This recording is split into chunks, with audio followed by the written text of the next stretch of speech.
How would you like to experience the thrill of never being held accountable for your actions? You could crush people like ants without consequence, or tear off their heads or limbs as you please. Believe me, such a life is but one small step away. What point is he trying to make? Freedom? But the freedom to kill? To do evil and get away with it? Why would you offer me that? The creation of a world is the ultimate scientific experiment. I have taken my research to the highest level, where I shall be not just a god, but also a servant to many sacred spirits. I shall heed the truth and perform holy deeds. A god's laboratory is the perfect playground, but it needs the right occupant to explore its full potential. Mortals are found everywhere one looks. Not so with Descenders. I'd prefer my first guest to be a distinguished individual such as yourself. And I know you could make the most of the opportunities it offers. So the condition for entering the new world is to take innocent lives. The same dilemma that Rerir once faced. Could I really bring myself to kill others for my own benefit? Rerir did. And look where it got him. Have you made up your mind?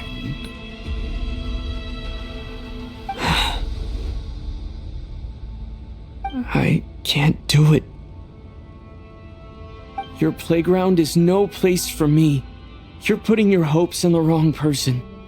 But we both know I'm not quite the hero you say I am either. I have my own reasons for the journey I'm on. And they aren't all selfless. You've grown a lot since we last met, but there are still things you are unwilling to compromise on. This will only hinder you. Why don't I lower my requirements a little as a gesture of goodwill? I'll give you a little time to learn to be a less noble soul. That'll make things much easier for you. I really doubt I could live that sort of life. And yet you already sound less defiant than a moment ago. The benefits appeal to you because you can read the signs of the times. Why don't we return to my research facility? Your last visit was so rushed. There is much that I have yet to show you.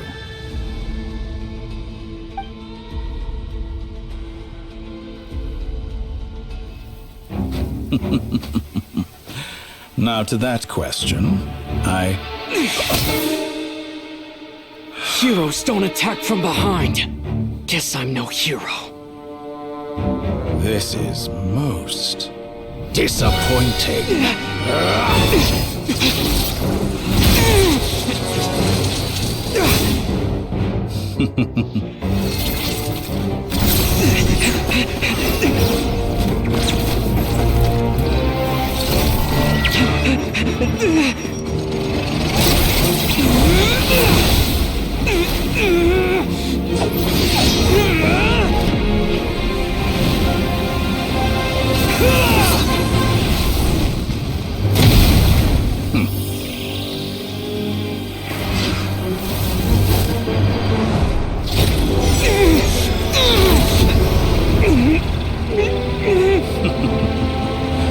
Now then.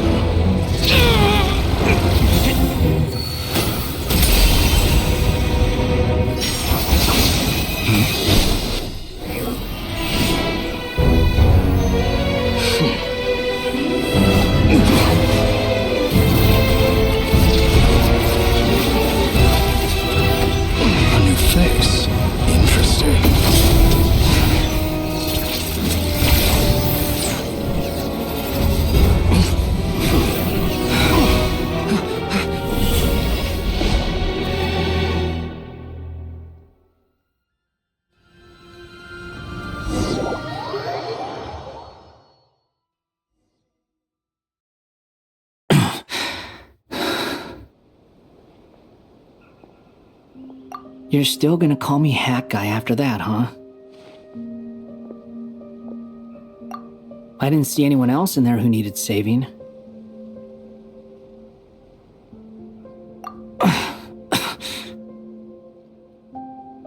It's nothing. I'll be fine. Why are you looking at me like that? Is it that shocking that I'd come to your rescue? I owed you a favor back in Sumeru. Now we're even. Distracting Dotori was tough. I won't lie. He's not gonna fall for the same trick twice. That was my one shot. I'd hoped to use it to take him out. Ugh. I never wanted to obliterate someone more than I do right now. Dotori doesn't recognize me, but his segments were originally made based on an analysis of my operational principles. I expect it's only a matter of time before he figures out what I am. So Dotori doesn't recognize Wanderer because he deleted himself from Irminsul. Did he really miss his only chance for revenge by saving me? Why the long face? Hey, I'm not blaming you, okay? And I'm not complaining either. Rescuing you and killing Dotori are equally important goals. Everyone would be pretty stuck without you. It's best you live to fight another day. How are you holding up? Are you all right? Hat Guy said to put safety first, so we agreed to run as far away as we could after leaving the energy field and only meet up once it was safe. You don't look injured. It seems that Dotori didn't do anything to you. All right. Rescue operation complete. Let's head back. There's a lot more work to be done before this is over.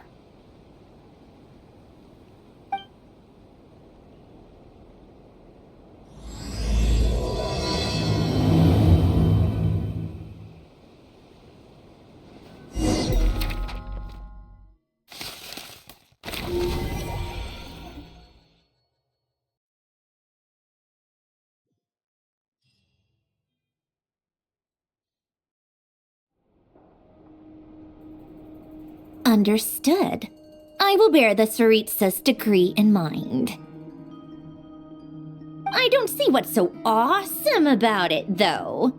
Does he really think everyone else is as immature as him? I'm not stooping to Tartaglia's level. I thought you might say that. How's your progress? Quite promising, actually. That alchemist Albedo gave me a few ideas. Remember how I asked you to look up some files for me? That stuff on the Nachtszitzenkreuz Institute. René de Petrichor and Jakob Ingold. Alain Guillotin despised René's theories and methods, but he never managed to come up with better alternatives either. So I adopted some of René's ideas. I thought Alain was like a father to you. He and René were mortal enemies, were they not? And what would you say if Lenny and his friends one day learned something useful from someone you utterly detested? I would applaud them for it. That would mean that they have surpassed me. For all we know, Alain Guillotin might have thought the same thing. Not that it matters, though. He's dead, and I'm alive. So it's my call to make. Once you die, it doesn't matter how great you were in life. Only the living get to decide what happens next. Hey, come on out. They're back. Huh?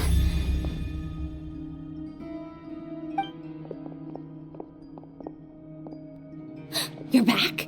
And your head's still screwed on? And you still have all your limbs? What does it look like? Way to keep your composure, madam.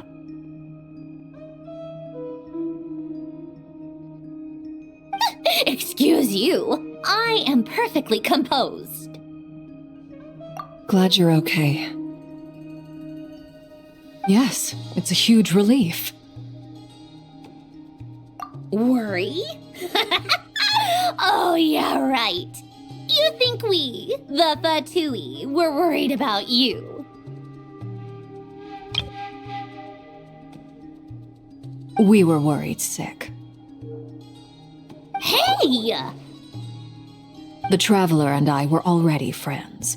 You are free to join this mission in whatever capacity you please, much like your tea parties. It's a laugh a minute with you guys. I must say, I was quite surprised when Mr. Albedo told me he would need no additional aid. We discussed this on our way back as well. I am rarely so unequivocal, but in this case, we had full confidence in Hat Guy. He said he knew what he was doing. Albedo and I pretty much had to just wait outside on standby. Meanwhile, Hat Guy broke into the energy field and rescued the Traveler solo. You didn't have to mention that. Well, I'm thoroughly impressed. You are a force to be reckoned with, Hat Guy. Is he back? Is he really back? Traveler! It's really you!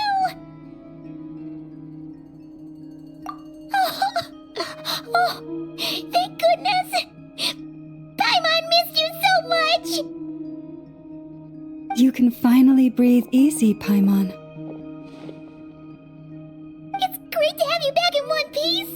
Oh, Paimon's been having nightmares the whole time you were gone!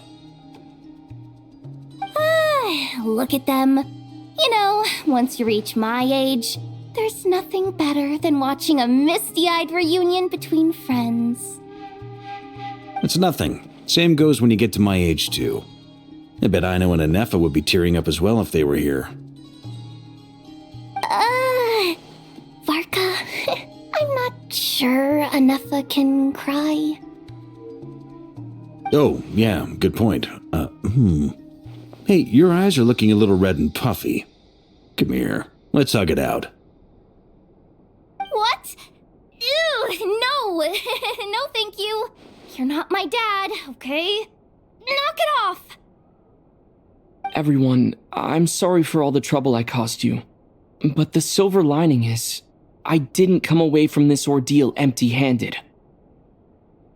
While I was being held captive, I learned a lot about Dottoro's current capabilities, and what he plans to do with them. Allow me to explain.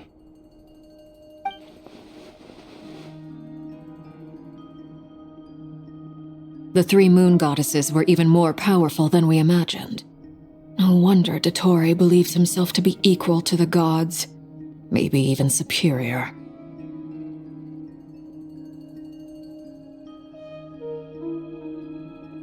Utter blasphemy. While everyone was gone, Nefer and I made an interesting discovery, and I believe Miss Sandrone has something to share too. Ma'am, perhaps you could do the honors?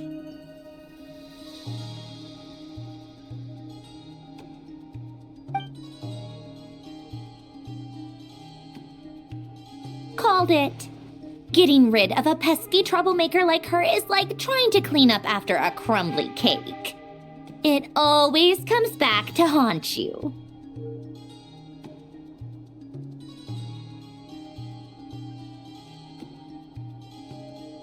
Our next step is to find a way to bring her back.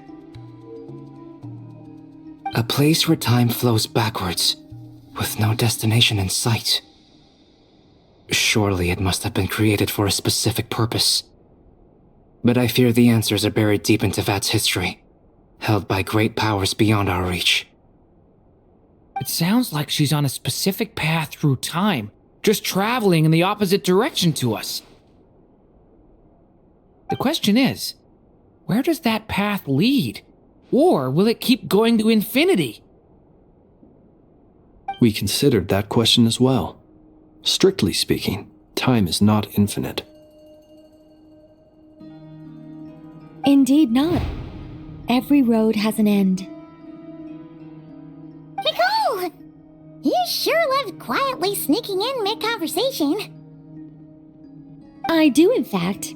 It's something I've always done at our mages' tea parties. Quiet, mysterious, and persuasive.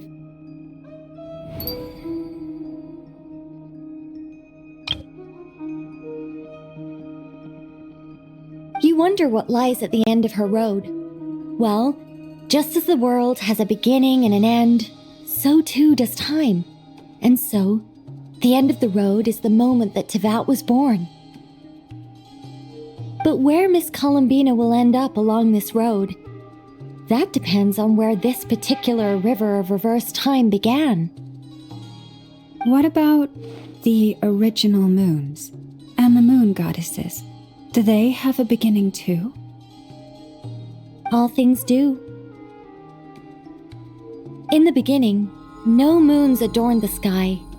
It was the Dragon King Nibelung who raised the 3 moons into the heavens, and thus were the moon goddesses born. They were shadows of the planet, born to wield Nibelung's authority and oversee the world on his behalf. They were extensions of his will, manifestations of his majesty. But then one day, they disappeared just as suddenly as they had once been brought into being. Nobody knew where they had gone.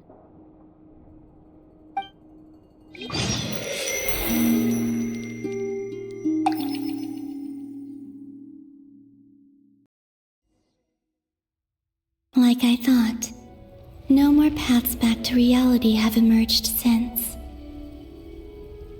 But how can I be sure that I'm going the right way without scenes from reality to keep me on track?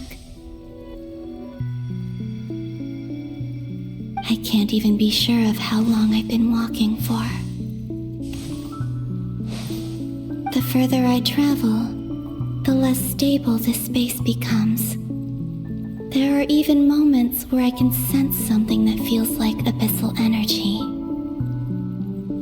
They can just materialize out of thin air. I have to keep my wits about me.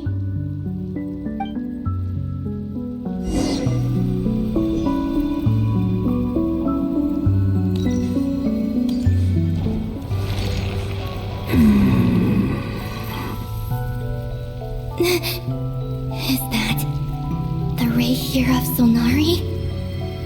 I can't believe he survived. How did he do it?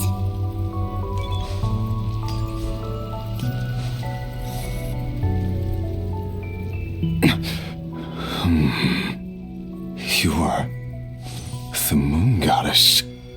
But how?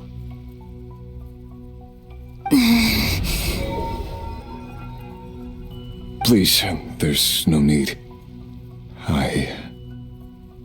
I'm not interested in fighting anymore. I find that a little difficult to believe.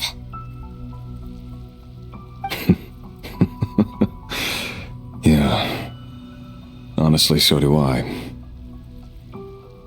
The way you used my own power against me was a brilliant strategy. And then, in the final moment before I was thrown into this space, I got to see an old friend. Mr. Dainsleif. Right. It was so long ago now. But we were friends once. When I first got here, I was filled with hatred, remorse, and rage. How I cursed and devoured. I tore everything here apart. I was consumed by the desire to leave this place and have my vengeance. But to no avail. This is a place with no exit.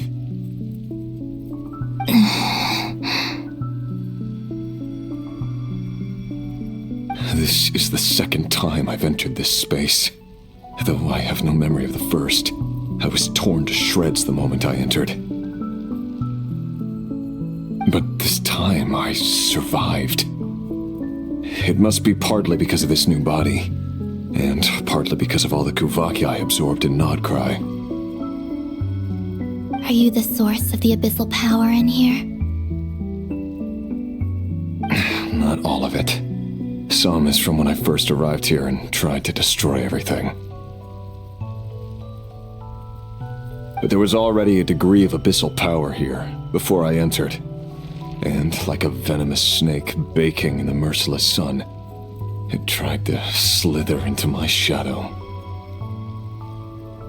Tried to? So, you rejected it? Yes. Because after that, the world suddenly became silent for a moment. What do you mean? The voices in my head, they were gone. And then I saw her. Her? Thalindis, my former lover. Never mentioned that she saw a memory of Thalindis leaping into the moon's reflection. More precisely, I saw her afterimage. I'm sure the real her is long gone. She was just an ordinary Conrian. She couldn't have survived here for very long. Anyway, why have you come here? Didn't you know it was a dead end? If I hadn't escaped through the moon gate, my friends would have been in far greater danger. Oh, I see. Because of your power. The power of a moon goddess. What? You'd like to know how I know, wouldn't you? The one who resurrected me said so. I could hear a deep lust for power in his voice.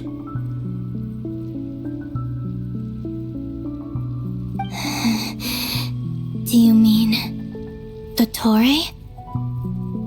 Dottore. So that's what he's called.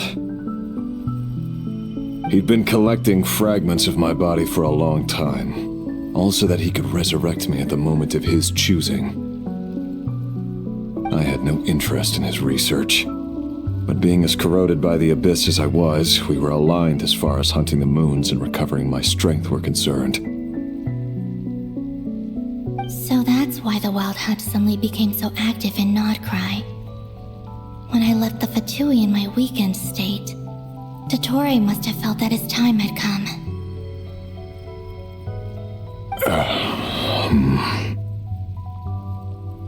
Moon Goddess, could I ask a favor of you? What? I know this is a lot to ask, especially from someone who tried to kill you. If you refuse, I won't fight it.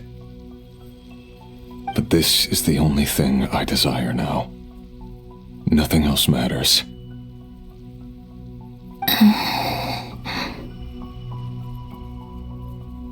What do you want? I'd like you to take a message to Thalindis for me. Thalindis? But... Yes, she's dead. But like I said, I saw her afterimage. I can sense that some part of her soul remains here. Far, far ahead. Why don't you go and speak to her yourself? I can't. I don't know why, but I can't move freely in this space as you can. All I can see is a glimpse of her, walking away. Just like the moment when I last saw her in life. In return, I will clear these abyssal obstacles for you. No, not in return. I'll clear them for you, whether you want to help me or not. It feels like something I ought to do. Why?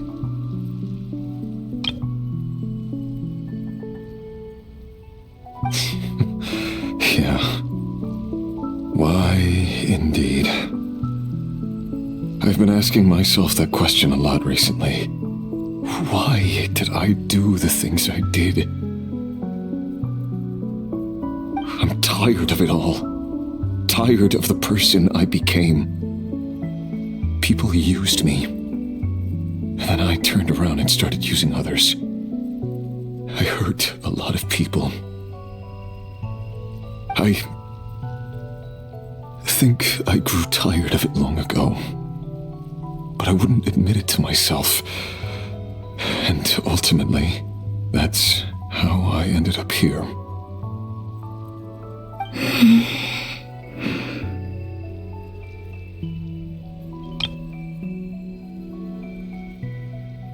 What do you wish to tell her?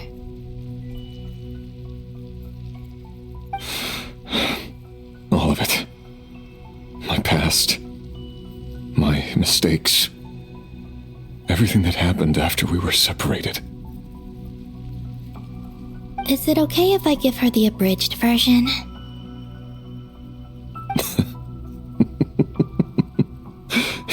Yeah, I'm sure there's plenty you can skip over. Just tell her the important parts. Whatever. Like the part where you relentlessly tried to kill us? It's up to you. Love demands honesty. But my relationship with Thelindis was built on lies. We hid too much from each other. But after living my whole life in the shadows, I don't want to hide anything anymore. I will do my best.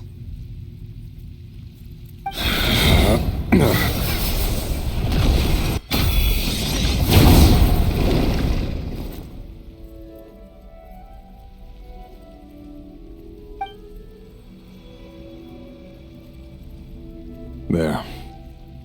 The abyss will no longer stand in your way.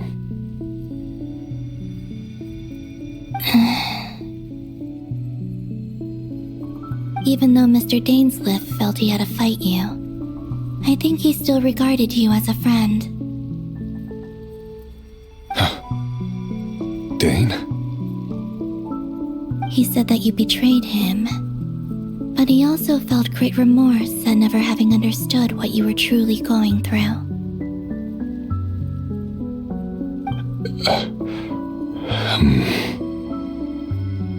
Why tell me this? Because if he'd known that someone could take a message to you, I believe that's what he would have said.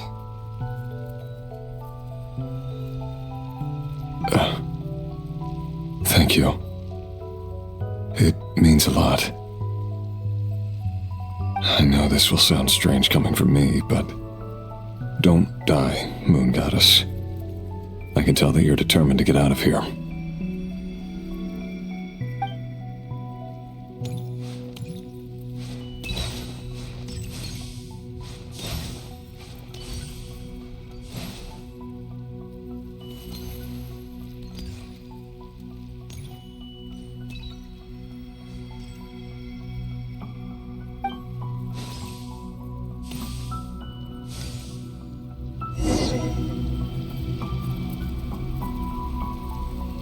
He kept his word. The abyss is no longer obstructing my path.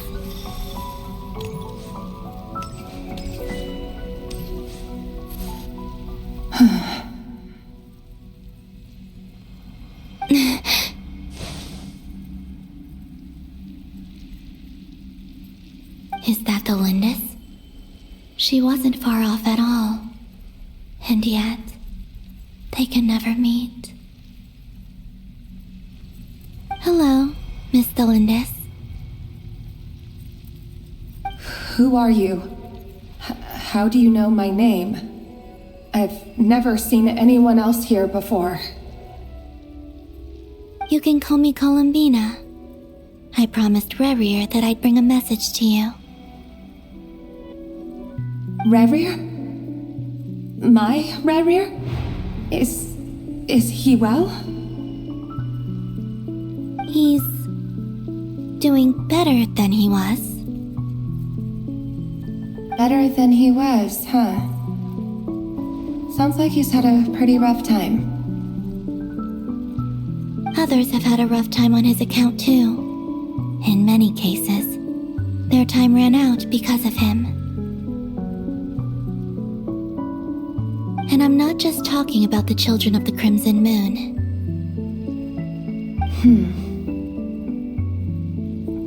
So, things got worse before they got better. Could you tell me what happened, Miss Columbina? Are you sure you wish to know? Yes. This is my opportunity to learn the truth. No matter how hard it is to hear, I have to know. I admire your courage. However, time is short. I cannot stay here for long.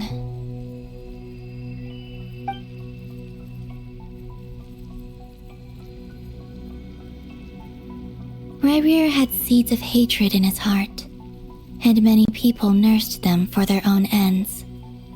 On some level, everything he did was to try and find a way to see you again. But in the end, he came to regret his mistakes. He wanted to apologize for hiding his past from you. Beyond that, he did not say specifically what it was he wished to convey to you. But I'm sure that you've always been on his mind. You are what has kept him going over all these years.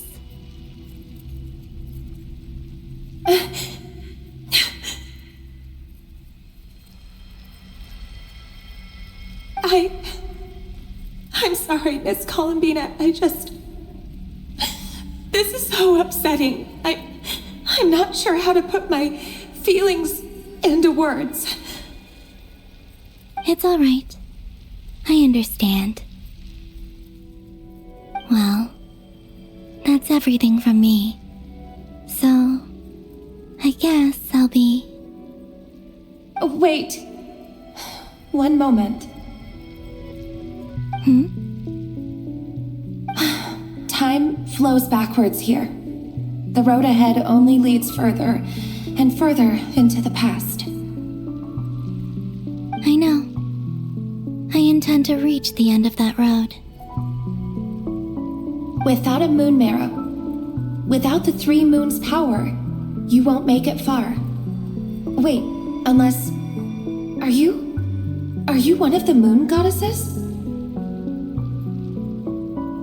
You could say that. I see. I often think to myself, if life is like a train ride, why haven't I reached the terminus? Where am I even going? And it's not just me, it's this whole place. Wherever it is, it seems like it's existed forever. It's such a mystery. Where is it going? I must seem so ridiculous.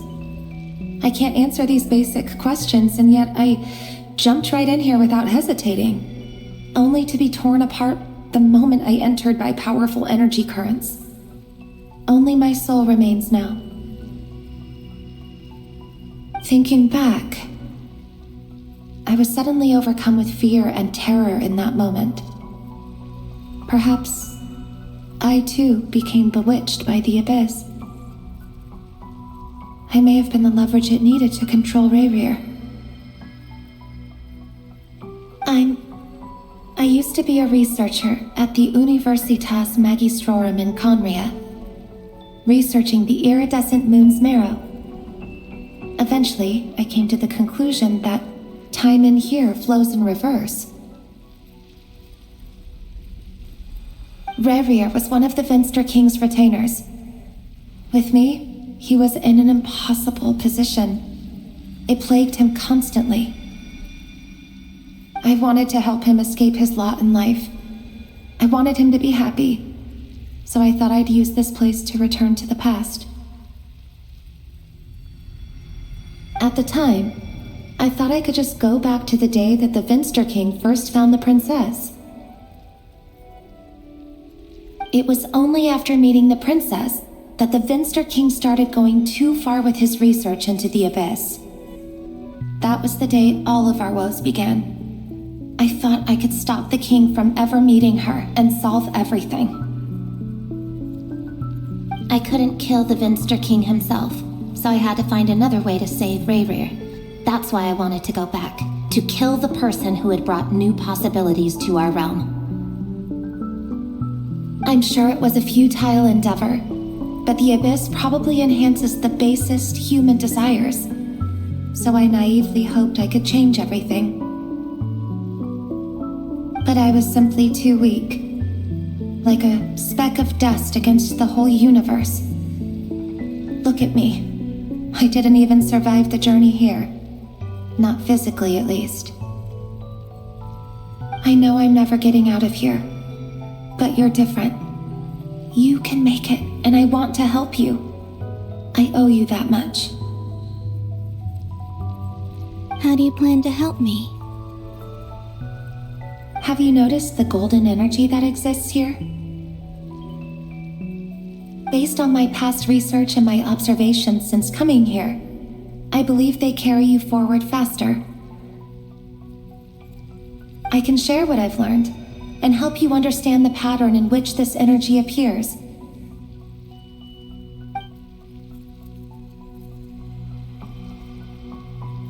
I think you just might... Now, I know you will be able to change the past. Also, I've been speculating about where this space ends. The documentation was scanned, but from what I know of the legends about the moons, the oldest ones seem to begin with Nibelung, king of dragonkind. I have no way of verifying any of it by this point, but if it's true, you might be able to reach that era if you keep walking. Understood. Thank you, Miss Thelindis. I'm the one who should be thanking you. If you hadn't entered this realm of everlasting death, what use would my deductions be? Thanks to you, they have some meaning. About Rayrir, I'm so sorry. For everything. It wasn't your fault. That's not true. Because we both feared bringing trouble upon each other, neither of us ever told the truth. And that dishonesty sealed our fates. But enough about that. I wish you a safe journey, Miss Columbina.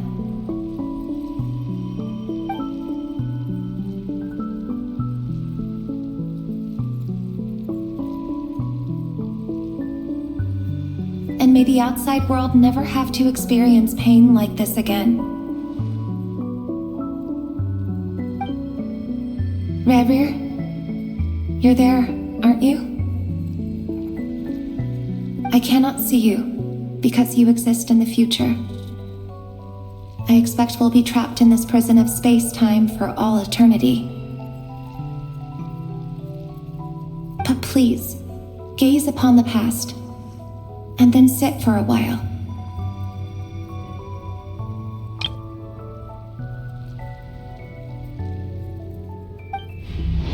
Let's find a place to sit down together, just like we did when we first met.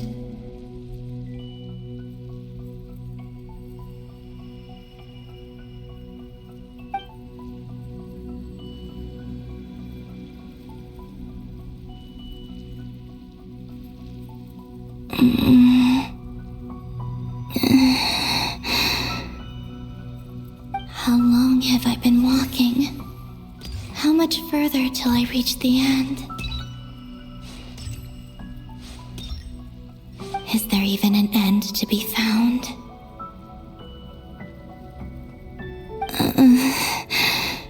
Everything's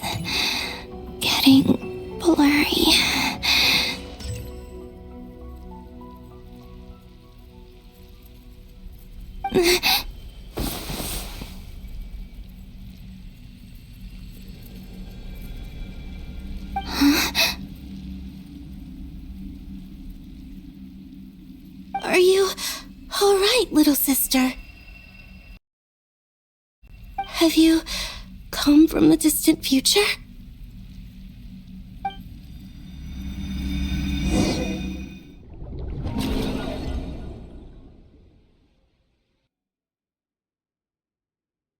So, how exactly did the moons just disappear? Shouldn't it be a little harder to get rid of major creations like moons?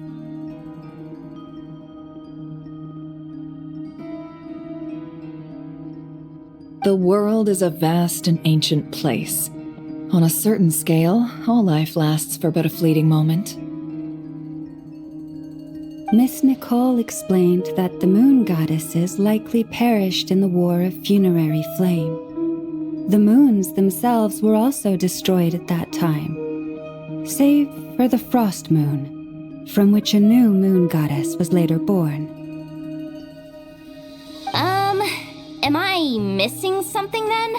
'Cause the stories say that the moon goddesses were born on the moon, but doesn't Columbina say she was born in Nodcry? Huh, you're right. Why do their birthplaces differ? What's the difference between the two generations of moon goddesses? Also, remember what Sandrone said? Her scans detected 4 moons. In other words, 4 moon marrows. Technically, the result of the scan means that 4 moon marrows were detected and positively identified as moons in that moment. In other words, this piece of information alone isn't enough for us to know how Miss Columbina is doing right now. Yep, we have no way of staying up to date on whether she's dead or alive. She's on her own for now. But at least she's trying her best to get back to us.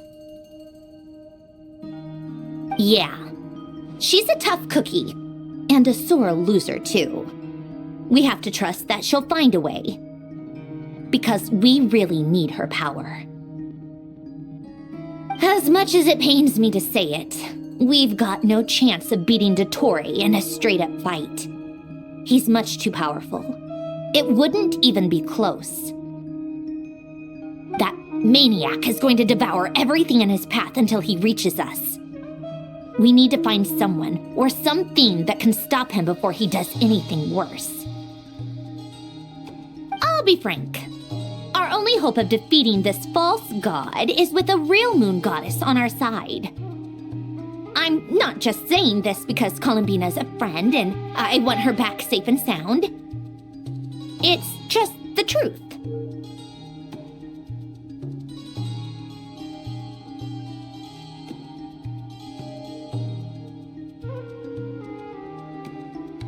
And I know that even she was no match for him when he attacked, but I don't have a better solution.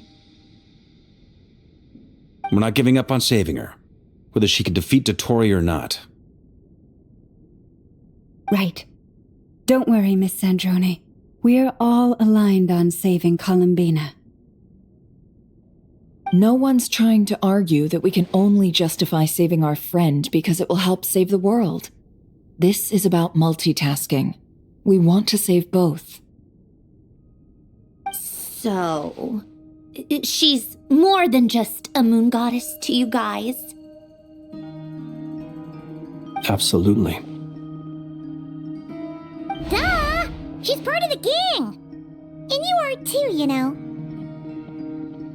Yes, I know. You don't need to labor the point. I knew that the moment I came running over with my documents that I was part of the in-group. I mean, if Arlecchino can fit in, I certainly can. Anyway, as for how we get Columbina back, I've been working on it constantly. But I think I'm still lacking certain information about the moon. I'd probably get there if I could continue my calculations, but the problem is, I've run out of computing power. Computing power? You mean you need more energy? No, the issue isn't energy, it's processing power. There's so much data to get through that the whole process has just ground to a halt. That's a tricky problem. René de Petrichor of the Nazissenkreuz Ordo once foretold the fate of the world. But I don't know how he did it. My guess is that he used the primordial sea's power. However, that won't work for me. His methodology was vastly different from my own. What's worse, they're incompatible. And, to top it all off, we can't even leave Nodcry. Ugh, this is so annoying. If I'd known we'd run into a bottleneck like this. Well, no, the design bureau's a bust as well. Curse that Dottore! Couldn't have made this harder for me if he tried. Oh, what do we do then? How about we grab a bite to eat and take a break? Maybe something will come to mind after you cleared your head. You don't get it, do you? I'm trying to calculate the fate of an entire world here. And I need accurate results, not vague prophecies. Where the heck am I gonna find the computing power for that? Ahem. Anyway, time to shelve the discussion on technical difficulties. Being a killjoy isn't very ladylike, after all. Either way, we've done what we can. Rest well, everyone. Remember to let us know if anything new comes up.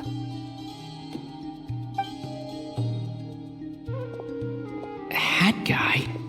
Is he hinting that we should talk outside? Let's go somewhere a little more private.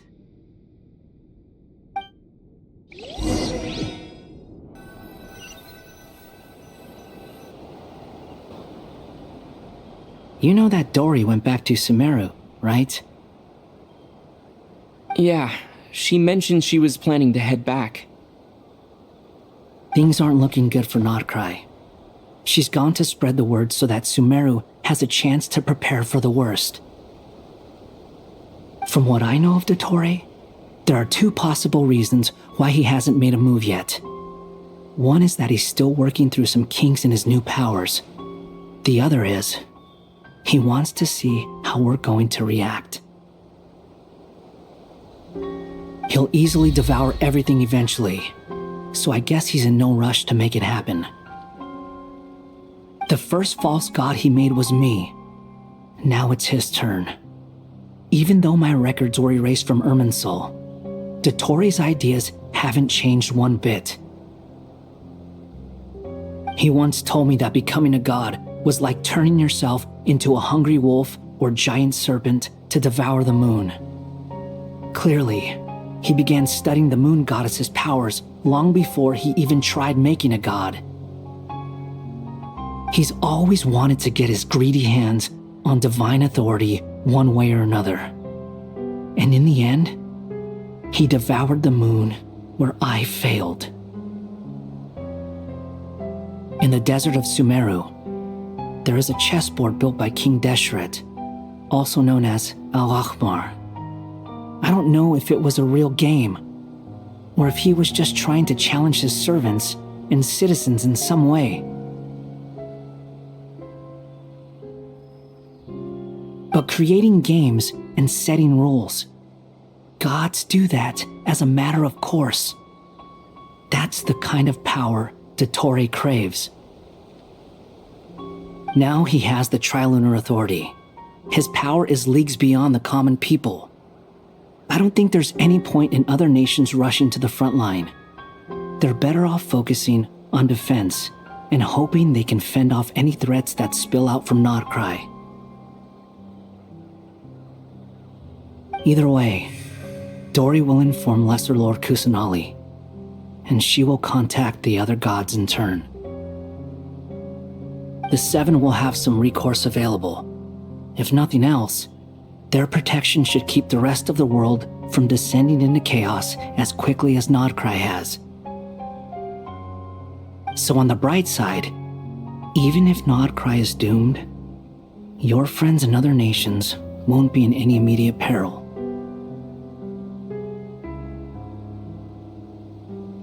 That's good to know.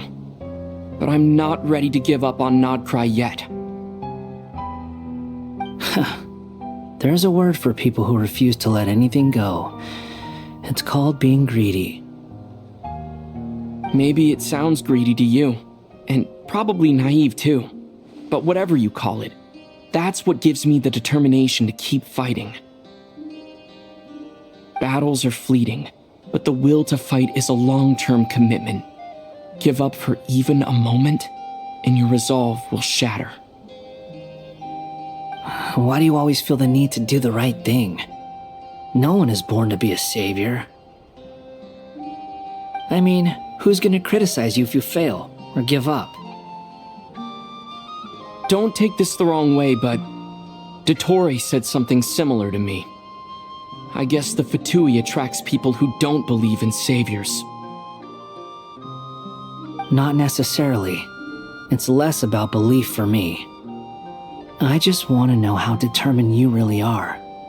After all, I don't owe anything to anyone else here. Only you. You look kinda worried. If your arch-nemesis was about to achieve their ultimate goal, I think you might feel a little worried too. That's true. Dottore is about to become an omniscient, omnipotent deity. That's gotta be a bitter pill to swallow. Still, you're calmer than I expected. Obviously. I have to admit that my past self was a reckless fool who misunderstood not only the point of revenge, but how to achieve it. And as much as I want my vengeance, I know I'm not gonna get it by acting alone. If the world's taught me anything, it's to think before I act. Too bad it never taught me any other virtues, though. So, I am going to destroy Dottore, no matter what it takes. So, what's your plan? I'll get to that. First, tell me, what do you think of Sandrone? Just like Paimon said, she's a friend, part of the gang. How much do you trust her? This is a serious question. Think carefully before you answer.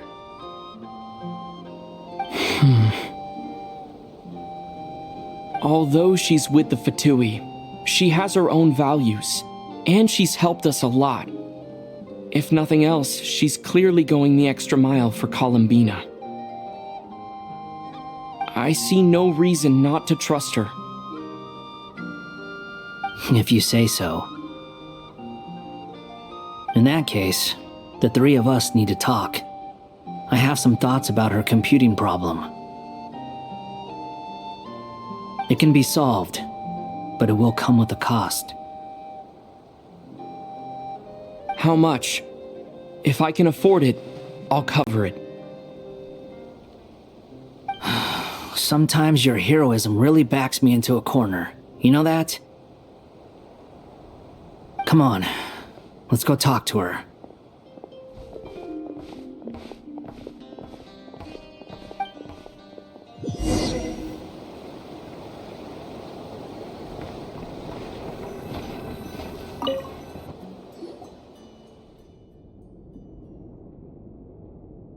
Miss Androne, Traveler. Hey there. Paimon's here too! She was just helping them sort through their things. How did your chat go? That was fast. The call only just ended. Well, you said it was urgent, so we got here as quickly as we could.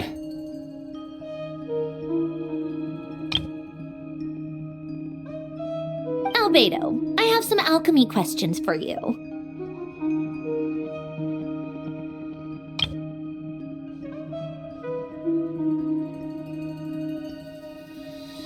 I see. Looks like my knowledge proved useful after all.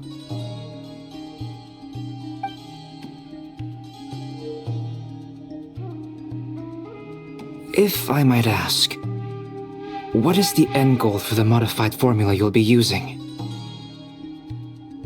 I needed to predict the future of the entire world.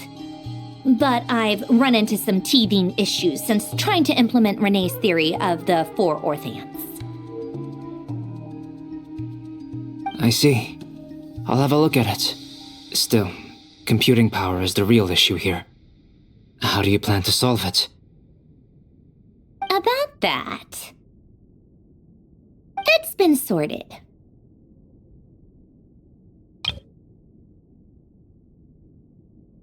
Oh, with the Traveler's help? Actually, you're not wrong. He found the person with the solution. Was it Hat Guy? Yeah, it was him.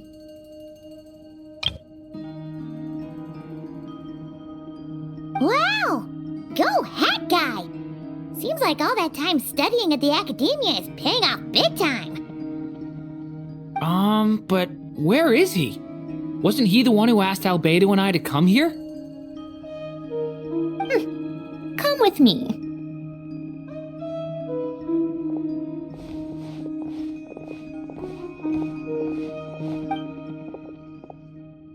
Hat Guy? What's happened to him? Hat Guy! Can you hear us? No response. I guess he's in hibernation. Hat Guy mentioned that he was a puppet. It seems that his functions are currently shut down.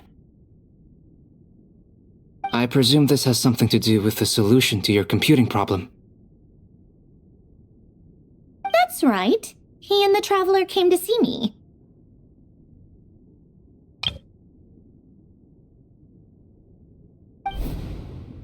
Wait, what? You have a solution? Would you calm down? Why do you always react so hysterically to everything? Excuse me? How would you know? You shouldn't be so quick to judge complete strangers. It's very bad manners. Oh, please. It doesn't take that long to figure out that you have a temper. Where does a mere student get that kind of confidence?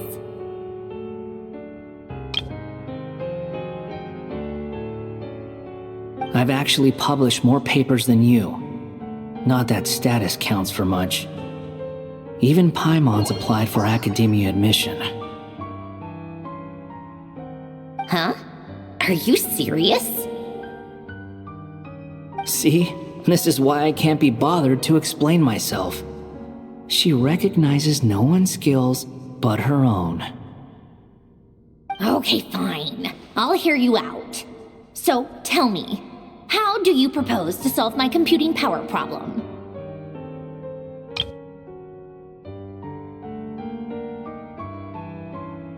This world itself is constantly processing all kinds of information. If it's the world's future you're trying to calculate, you need a processing device that's designed to cope with that volume. Easier said than done. Only Irminsul can handle that kind of... Wait, is that what you're suggesting? But surely we can't just plug my formula directly into the ley lines. You should be able to tell that I'm not human, right? Yeah, I noticed. The technology, though, seems pretty ancient. Very different from Fontaine's. It's a completely different system. Conrian, to be precise. I'm what they would have called a puppet. Puppets need an energy source and processing power. The artisans who built them sought out the materials most suited for that purpose. You? Do you mean... The Traveler and I have talked it over. He's willing to vouch for you. So, I'll allow you to borrow my core for your calculations. It was built using wood from a silver white tree, which makes it a small part of Irminsul. Conrian technology and Irminsul wood. Who in the world could have built you?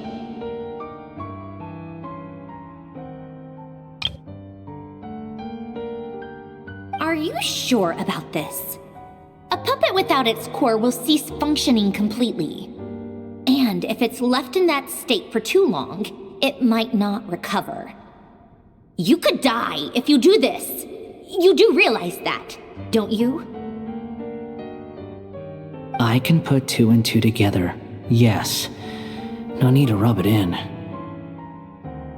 I won't lie to you. This has never been done before. I cannot guarantee your safety. Doesn't matter. I'm prepared for the worst. Did you two actually talk this through? Is he... Are we really considering this? Yes, we discussed it. The bottom line is, he trusts me, and I trust you. Let's give it a shot, shall we? Honestly, I have no clue where this kid even came from. But for whatever reason, he lent me his core to use in my formula. I'm very close to finishing my calculations now, and the core is currently in use. So I'm sorry, but I can only show you a sketch right now. This is what the core looks like. A silver white branch. It certainly matches the legends told about Irminsul. Is Hat Guy gonna be okay? He's not gonna die, right? Right? In theory, he should be fine. As long as we put his core back in time. Beyond that, all I can say is that I'll try my best to avoid risk and make sure the core doesn't sustain any damage. I think I know why you called us here now. Someone needs to watch over his body and make sure it's protected until the process completes. Correct. He said that the only ones he trusts here are you two, and the Traveler. And the Traveler will have other work to do. He will have our undivided attention. Aw, Hat Guy. On a more positive note, things are progressing steadily on my end. I'll call everyone in for a meeting once the results are out.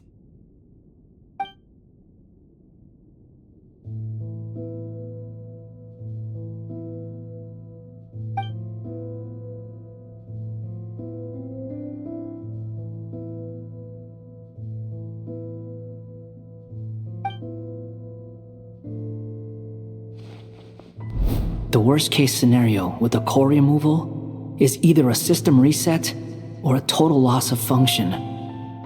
But I'm not afraid. A quiet death should have been my fate long ago. A core is completely different from a heart. It's like another vital organ entirely. I never believed it could be a true replacement for what I sought. But in the end, it turns out the core was more useful to me. Pretty funny when you think about it. It's like the punchline of my entire life. Do you think there's any difference between a puppet and a human? If not, then this would just be another samsara. I have already experienced both a past life and a next life. Part of me wonders whether I'm only capable of making this decision because I've become a real human. What's with that expression? Isn't this a good thing? Sandrone will succeed, won't she? She has to. she will. We all have to persevere until this is over. That's right. And I'll protect you all until the moment of victory arrives.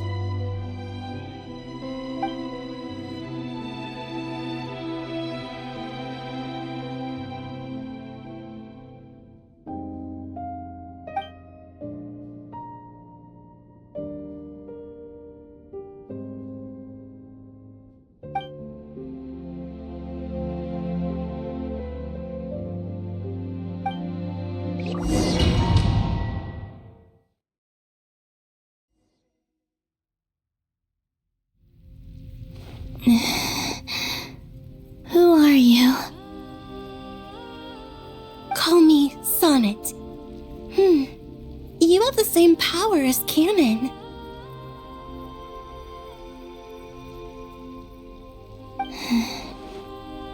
Sonnet.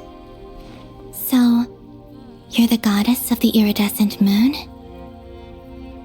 Oh, goodness. You recognize me? Well then, what's your name? Columbina. Columbina Hyposelenia. Hyposelenia? What a lovely name. Did you choose it yourself?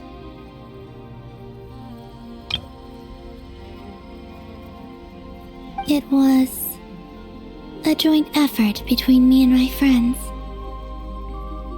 Friends? You mean your friends in the heavens? Huh? Oh, sorry. You must be exhausted. I apologize. Hang in there. Let me introduce you to my older sisters. Do you mean the other two moon goddesses? Arya and Canon? Wow, you sure know a lot. Hey, does that mean that our story goes on into the future?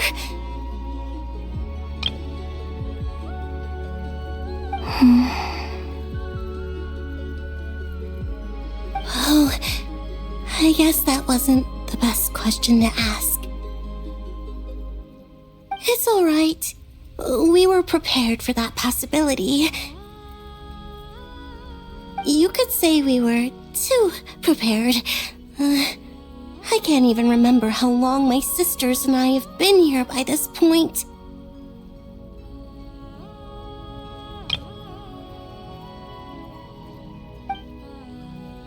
When did you get here? How long has it been? I can't say for sure, but it feels like it's been forever. I see. Are you feeling alright? You look a little unwell. I can hold out a while longer.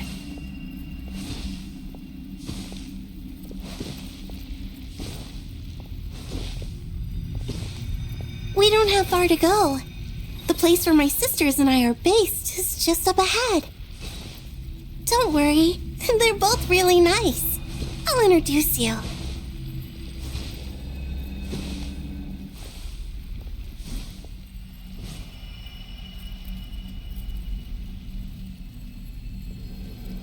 Sisters, I'm back. And look who I've brought with me.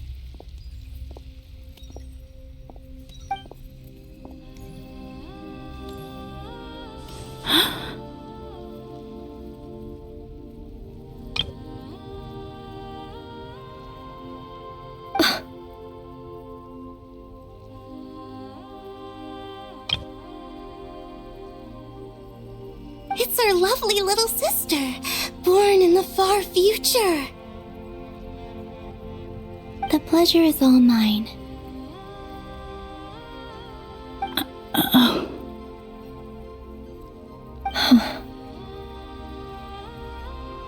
Allow me to introduce you to Columbina Hyposelenia. This is Arya, the goddess of the eternal moon. And this is Canon, goddess of the frost moon. Canon, don't you think Hyposelenia's power is similar to yours? Hello, Columbina. I apologize for our startled reaction just now. And please, forgive our little sister if she's been annoying you. She tends to talk a lot. It's fine. You seem shy. Don't worry, Columbina Hyposelenia. No one can hurt you here. Could you tell me where here is?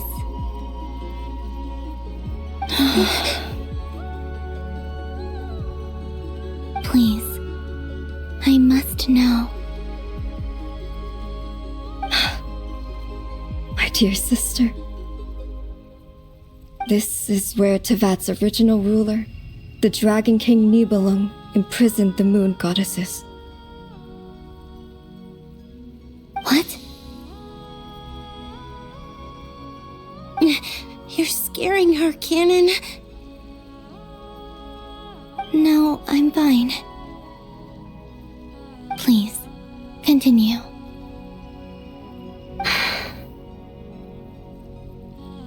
Nibelung, our original master, created us in the distant past to maintain Tevat.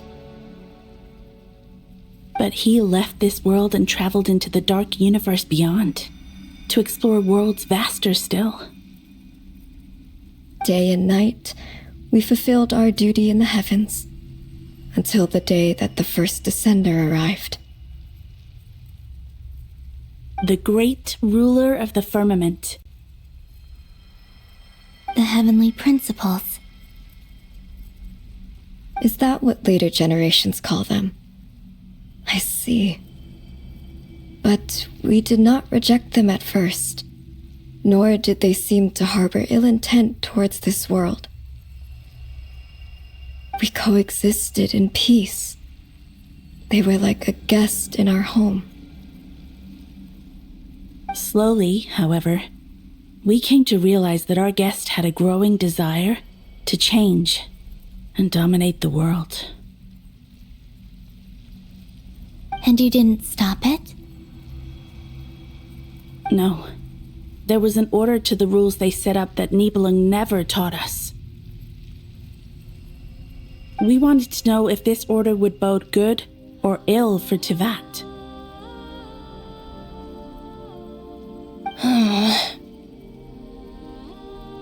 All right. Canon and I wanted to know. Sonnet was against it from the outset. Later, we discovered that this great ruler of the firmament bore an almost paranoid hostility toward the desire of certain life forms to seek power. Or perhaps they feared them. They would even cast down celestial nails as manifestations of their power, to punish the civilizations of the world below. Only this was far beyond mere punishment.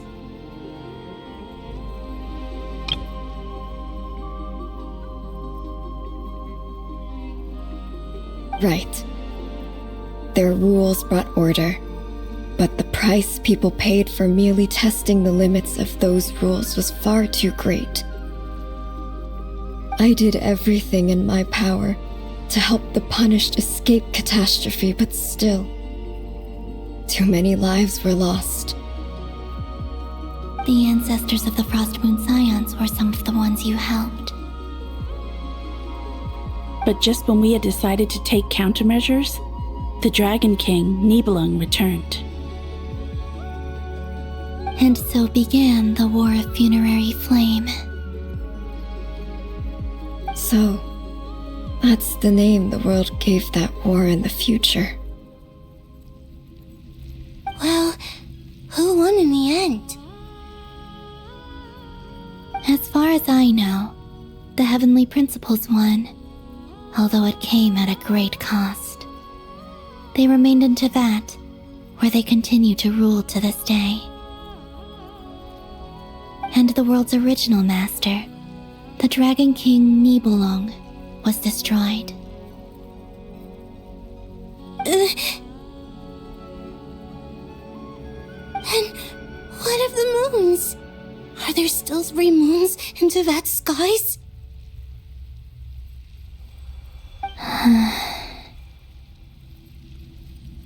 you can tell us the truth, Columbina. We know we are but remnants of a bygone age. We are prepared for the answer.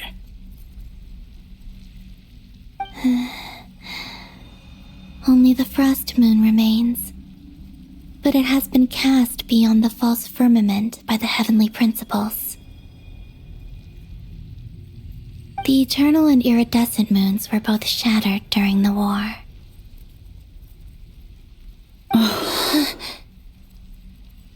So death finally came for us in the end. Sonnet. But you're still here, aren't you? A moon goddess cannot live without her moon, Columbina.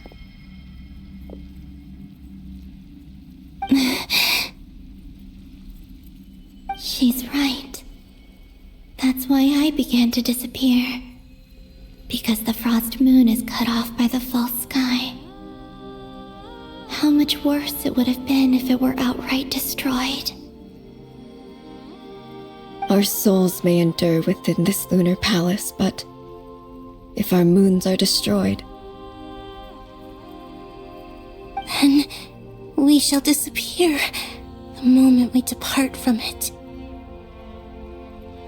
I'm sorry.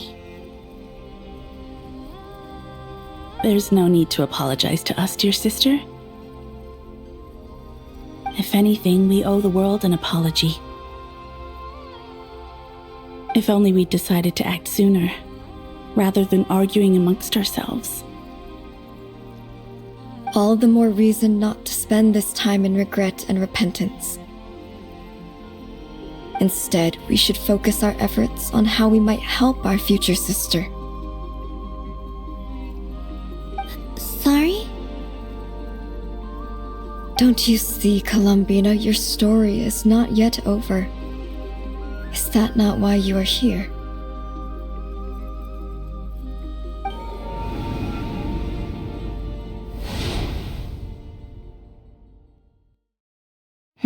It's done.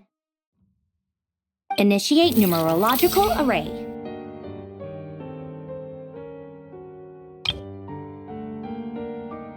Continue running primary process.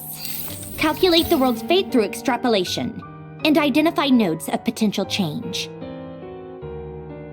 Secondary process, scan for moons.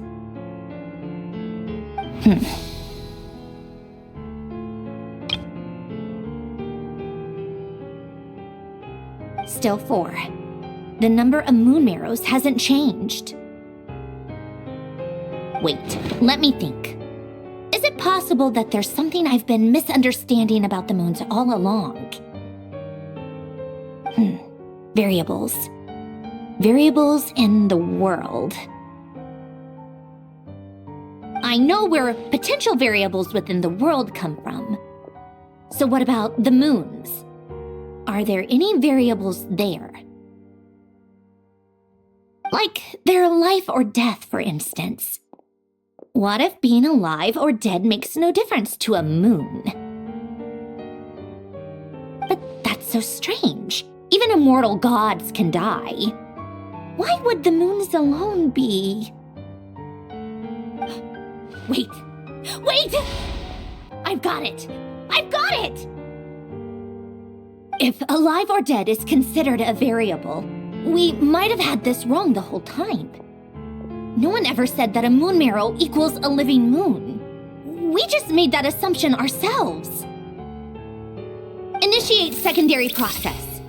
Scan again, this time filtering out interfering perimeter, moon marrow. I don't care if they're natural or artificial. Get them out of my search results!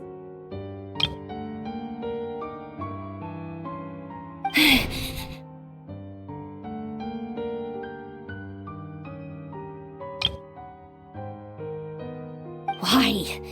It says 3 moons still exist into that, even after excluding the moon marrows. But we know for a fact that 2 of them are dead. Redo the scan. Narrow the results to living moons and real moons. No, scrap that. Narrow it down to moons that have lunar authority and remain alive. Why? Why is it still 3? What is this, Columbina? Has the world lied to us? Or are you the one pulling the wool over our eyes?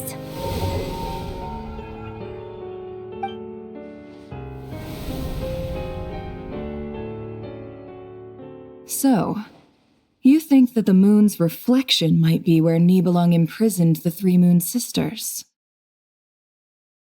Yes, it would explain a lot, such as why that space would respond to a moon goddess's power, opening the moon gate at her command.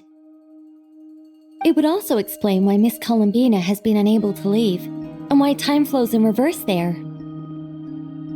In the messages she sent, Columbina promised us she'd find a way to return, but we have no way of knowing how, when, or where this might happen. The fact that she still has yet to reappear in this world indicates that returning from that place is no easy feat. We cannot afford to simply wait for her. So you're saying, if she could return by her own power alone, she would have done so long ago? Yes, she certainly wouldn't leave it to this late stage when it's so touch and go. I've been giving this some thought, and I've come to believe that Luanatar might be an anchor that she left behind, as a sort of future waypoint. This could also explain why Luanatar is always by the traveler's side. Sounds like a plausible theory.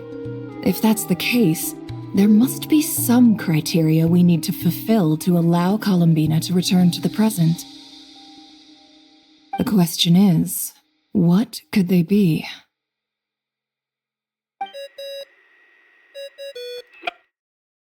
Hello? Listen up! This is extremely important!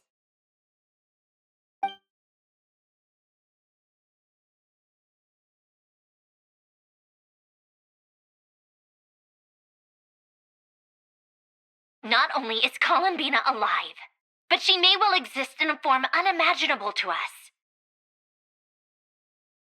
I'm still unclear on the details, but she's done something truly inconceivable in the past. And the clue to what she's done lies in the moon and Tevat sky. Truly amazing. Oh, I'm so delighted for her.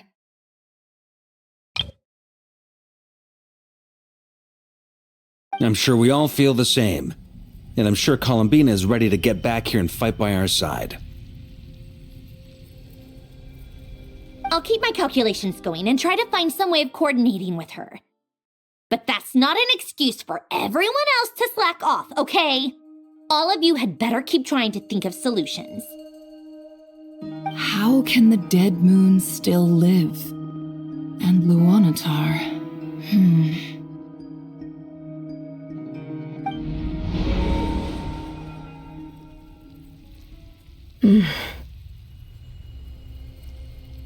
It's hard to believe that's what will happen in the distant future. Our authority is linked to the most fundamental rules of Tevat. I suppose it's no wonder that many would covet that power. I didn't realize that when you said friends, you meant people who live down in Tevat. That's so lovely. I always wanted to go down there and have some fun. Have you ever tried leaving this prison? Of course. Between us, we've tried everything. But no matter where we go, this space will eventually bring us back here. It's like the center of a whirlpool. Everything ultimately converges here, at the moment when Nibelung imprisoned us.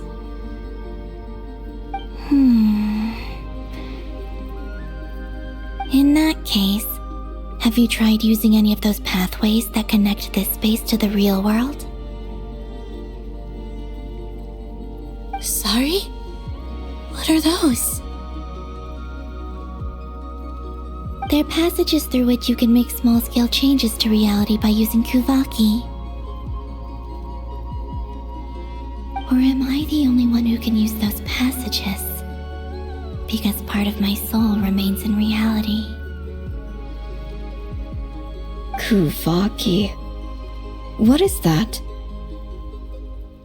You don't know? It's a unique kind of elemental energy found only in Nodcry, the land from which the moons arose. Oh. Well, it's true that the moons first rose up from the part of Tvet you say is called Nodcry. But there is no difference in the elemental energy between there and anywhere else.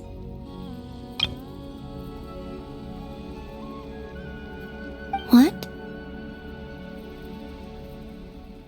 Could you show us some of this Kuvaki hyposelenia? Maybe if we see it, it'll make more sense. Okay.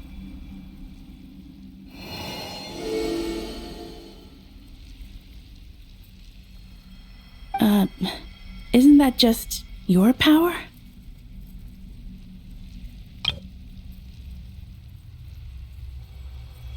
What? But it's everywhere in Nodcry. In the air, in the land. Even the creatures who live there have adapted to its influence.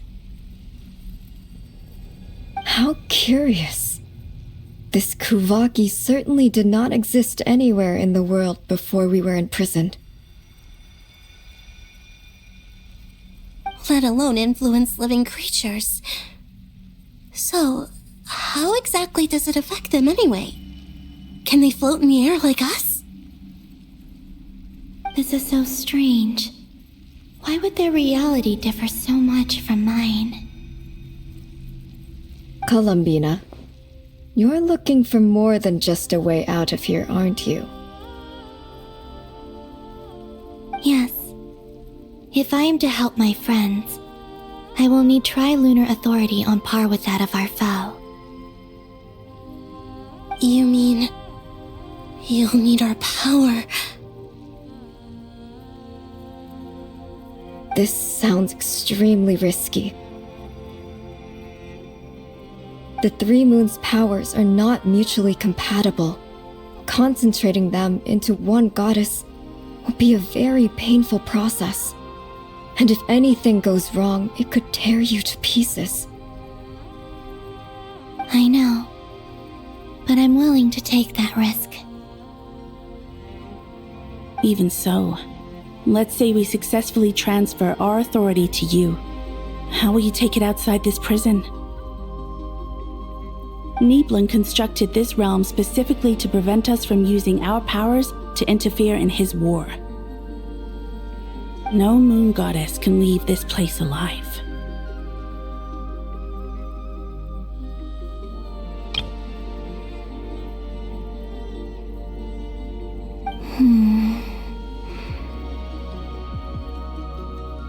What if I don't leave alive?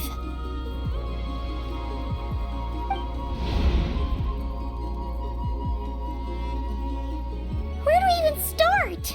How are we supposed to figure out what we're meant to do to help Columbina?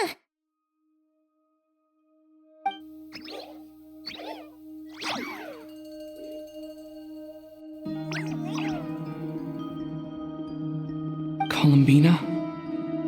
What do you need from us?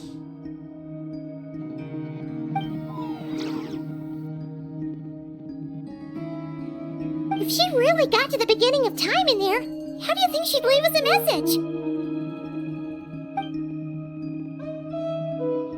You don't think she'd write it down on a stone tablet somewhere in the hopes that we'd find it, do you? Seems unlikely.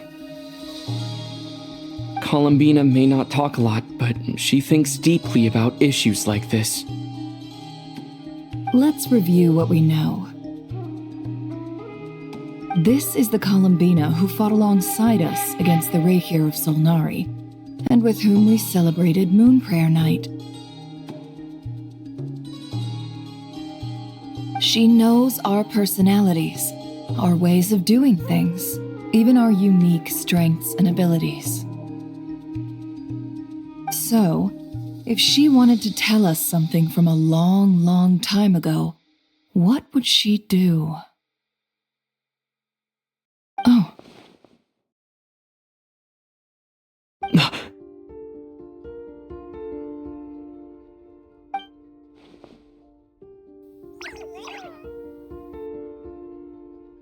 Traveler, you once said that those golden ripples also appeared when Luonatar was born. What if Columbina left Luonatar here, not just as an anchor to the real world, but for some other purpose? If she is part of Columbina, and Columbina knows that I can see past events through her... Oh yeah! Like when you peeked into Rarer's past through his heart! Nefer, wait! If you're right about this, and you can really see past events through Luonatar, your eyes, they'll... Oh, I know. Looking at Rerir's past in Conria was already enough of a strain on my eyes. Looking this far back into the past... it'll surely blind me.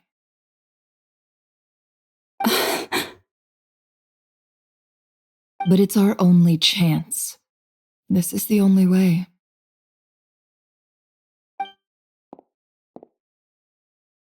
Boss.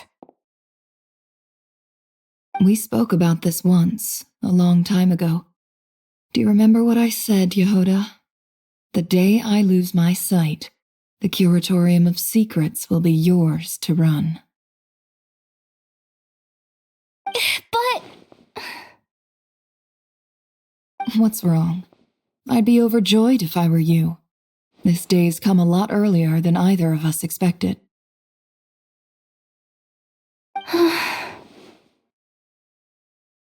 I need to know you'll honor our agreement, Yehoda. Promise me. Yes, Boss Neff. I promise. Are you sure you don't want some time to think this through? What is there to think through? I should have gone blind after our battle with Rerir. Frankly, it's almost criminal that I got away with it for this long.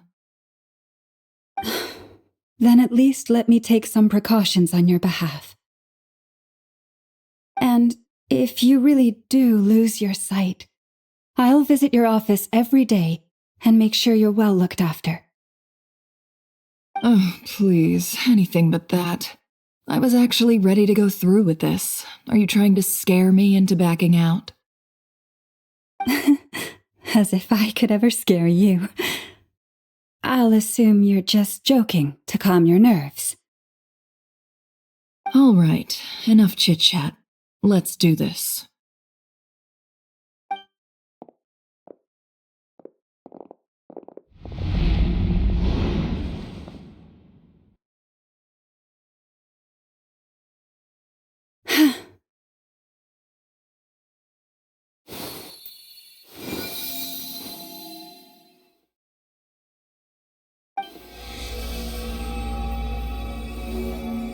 All done. Good. Now give me some space.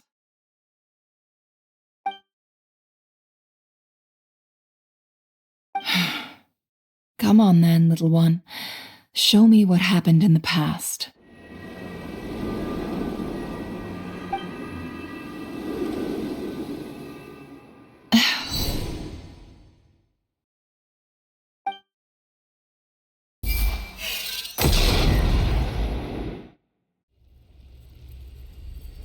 Between the Trilunar Authority, Kuvaki, and the sole-surviving moon, the Frost Moon. I think I might know how to get back, but I will need my sister's help.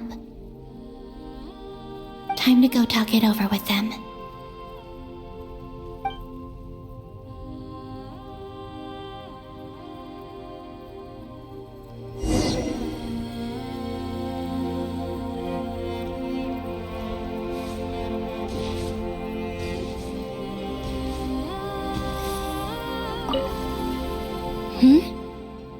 Have you decided what to do? I hope it's not too dangerous. You really scared me when you said that thing about not leaving here alive. Come on, let's go find the other two.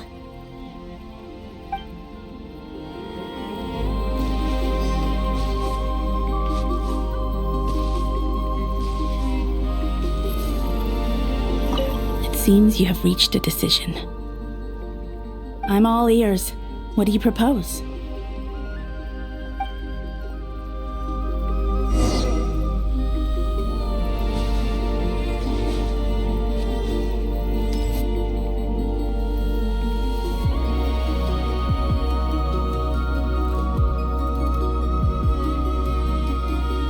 Have you figured it out, Columbina? Tell us, how do you plan to leave this place?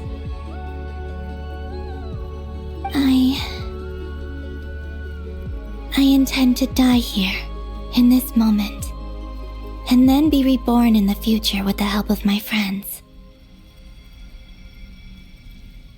What? What are you saying? How can the dead be reborn?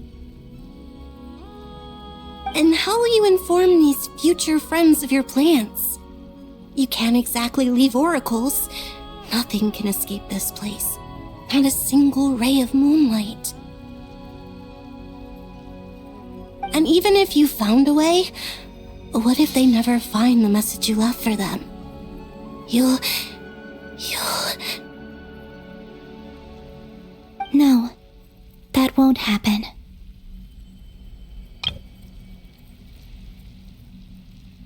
Come again? They will find my message. I'm sure of it. I'm not following. How exactly will you achieve this? It's quite simple, really. First, I will leave my soul here.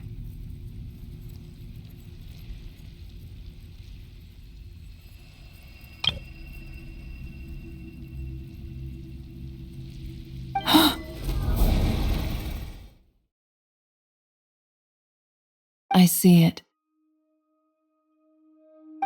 Your soul?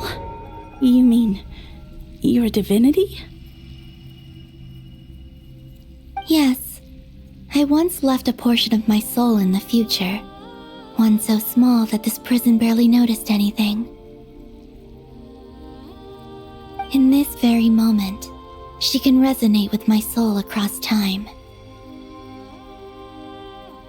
When the time comes, I believe that she can serve as an anchor to pull my soul from here back to the future reality.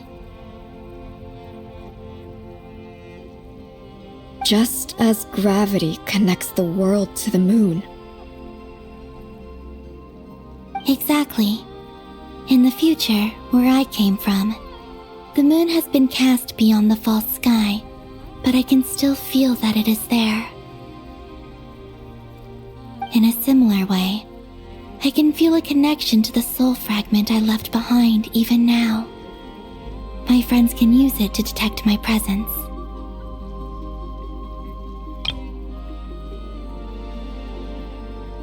But how do you just leave your soul here? Is that even possible? On my way here, I met an ordinary mortal who entered this place long before I did. Her body is long gone, but her soul remains. And before that, I encountered an old enemy whose entire soul survives here intact, while the power that once corrupted his body has faded away. So, perhaps this space is specifically designed to imprison divinity and authority, but not the physical body. Still, even if your body can escape, would it not just be a lifeless husk without the soul inside?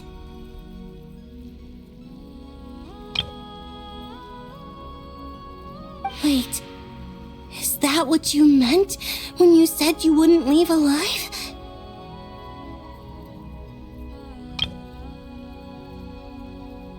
Yes, I shall turn my body into moonlight and pour it over Nodcry. That power shall protect the land and quietly blend into it, awaiting my soul's return in the future.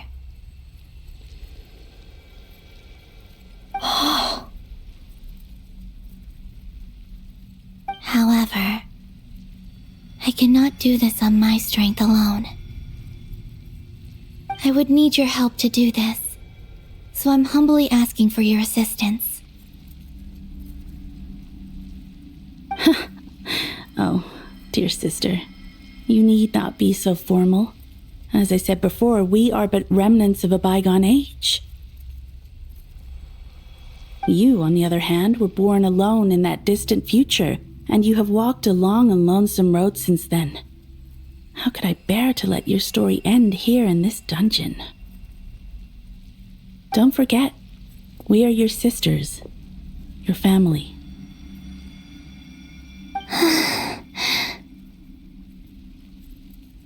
Arya's right. Actually, I've always wanted a little sister. Can you imagine how it's been for me? Getting nagged by 2 older sisters all the time.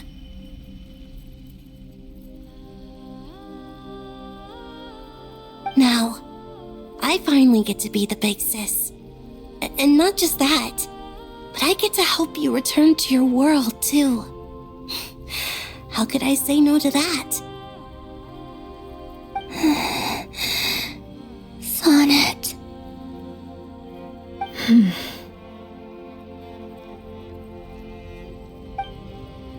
Canon? I'm sorry. I know this is a bold request. The Frost Moon is rightfully yours, and it remains intact. Oh, no, please, don't misunderstand me, Columbina. I was just thinking back on the years that the 3 of us once spent together. You cannot imagine how happy I am to hear of the future world you describe. The Frost Moon Scions, your lovely, kindly friends. For the 3 of us, whose purpose in life was to maintain the peace in Teyvat, it is a great relief to know that the people of this world live in such an abundant future. If your plan can save them and save Nodcry, I will gladly give you all that I can. Besides, the 3 of us have been together since the day we were born. I could never abandon them to live on alone without them. Canon. Still, I do have one question I would like to ask you before we proceed. Certainly. What is it? Why do you cover your eyes?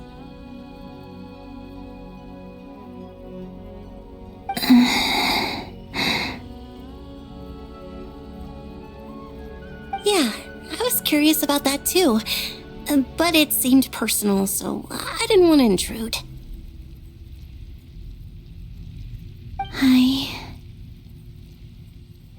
There was a time when I refused to look upon the world.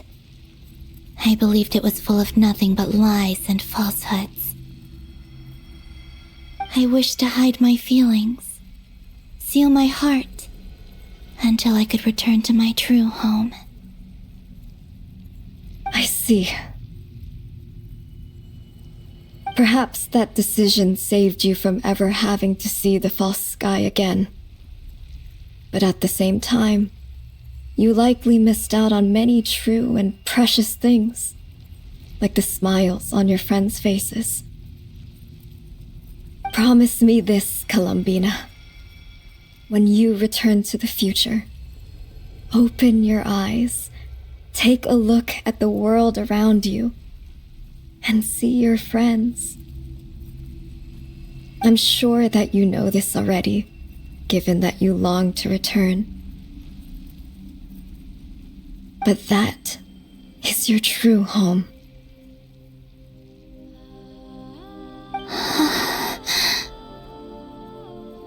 Give me your hand, Columbina. Arya, Sonnet, you too. Okay. All right.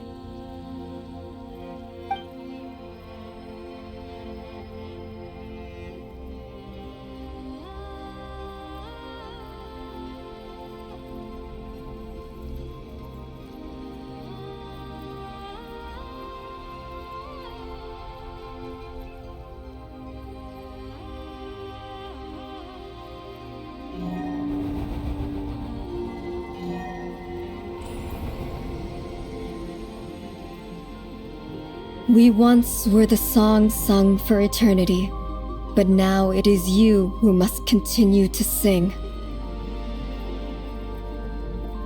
We once were the tides in the great river of time, but now we subside, and you arise. We were the messengers of madness and inspiration, but now the lies have faded, and your truth must endure. We are souls awaiting the sun. You must return to be with those who smile when they see your face.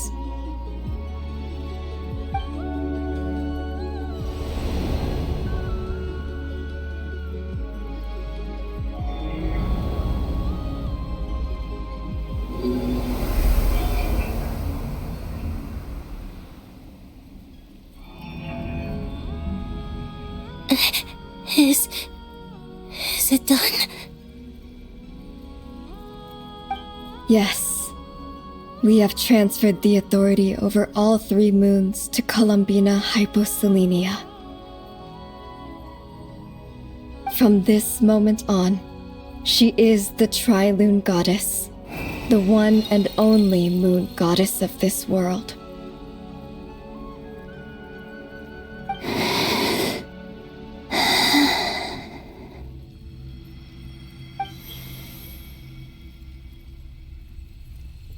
Thank you. Thank you, my sisters. Now go, and do what you believe is right, Columbina Hyposelenia. Be aware that we cannot grant you the power of the 3 moons beyond these prison walls. The conflict that arose over their remains following our disappearance will still take place.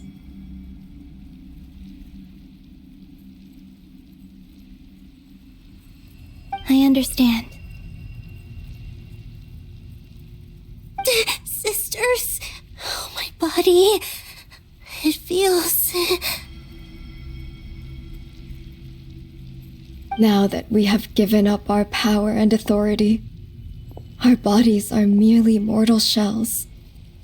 This prison is dissolving them as we speak.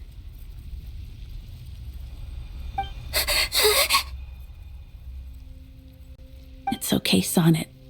The end must come for every god, just as it does for every human. That's all this is. The final destination of our lives. Canon and I will be by your side the whole way.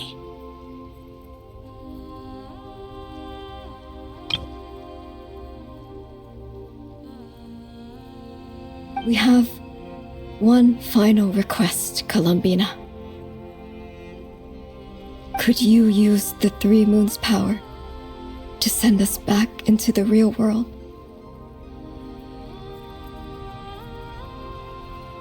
Now that we have lost our powers, I doubt this space will seek to hold us further. It's just... we would like to spend our final moments together in the only place we ever called home. Of course. Gladly.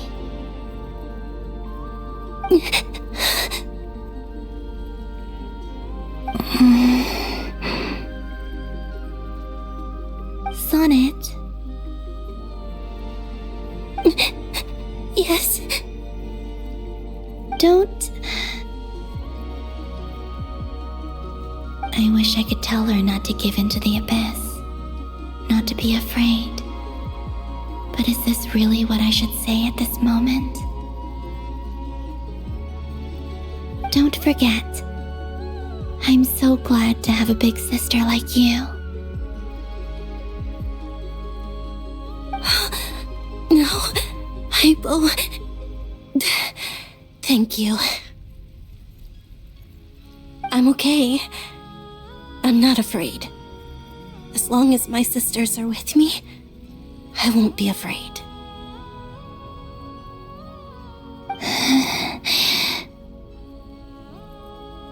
It looks like this is goodbye, sisters.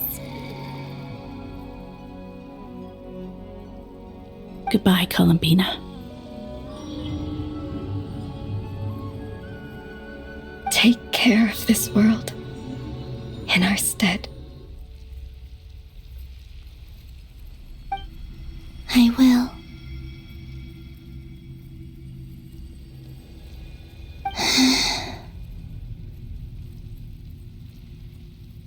And now, it's time for me to bid farewell to my body too.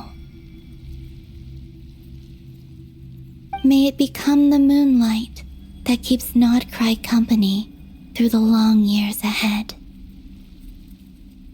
So this is why Nodcry was not always home to Kuvaki. It only appeared after I poured my body out upon this land, and only this land.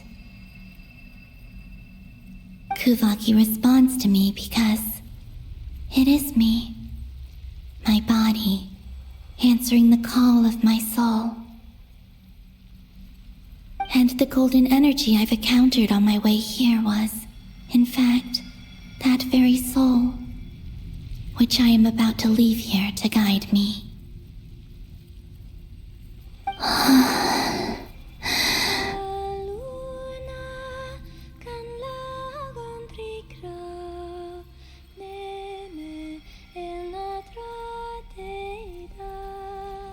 O power Trilune, eternal moonlight. I, Columbina Hyposelenia, lay aside my body. Let it be cast into the dark night to illuminate the future. May it be a companion to all who dwell beneath the moon.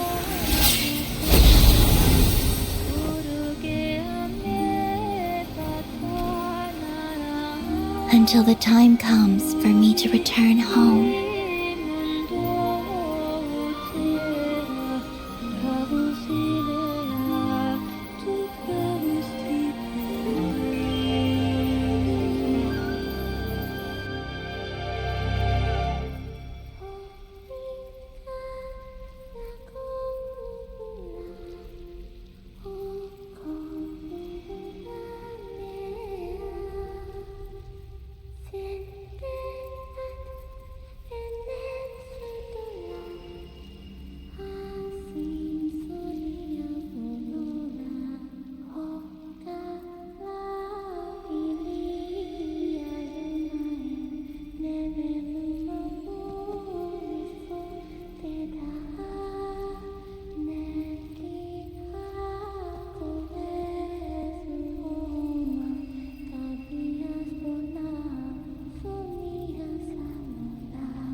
Were we even allowed to see that? Is anyone?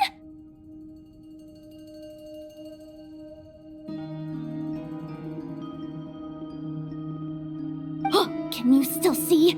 How many fingers am I holding up? I see 2 fingers, and a look of sheer terror on your face. Truly astounding, Miss Nefer. Your eyes have glimpsed the very ends of the world, and yet they remain as sharp as ever. Or is the credit for this miracle due to Miss Lauma? It seems that even time itself is no match for your medical skills. Surely you jest, Mr. Flins. I suspect we have Columbina to thank. She must have realized the immense toll that the ritual would take and purposely set aside some of her power in the past to protect Nefer's eyes when this moment arrived. There is always a great price to pay for witnessing the truth, but it seems that this time, Columbina has shouldered that burden on our behalf. She chose the perfect method of getting a message to us. Though her eyes were always shut, she was clearly so perceptive. She knows us well. She knew exactly how we would think and what we would try. Despite being separated by time and space, we're seeing the same possibilities and seizing the same opportunities. We still don't even know if she's okay right now. But as long as there's a chance we can do something, we'll fight to make it happen. I'll get you back somehow, Columbina.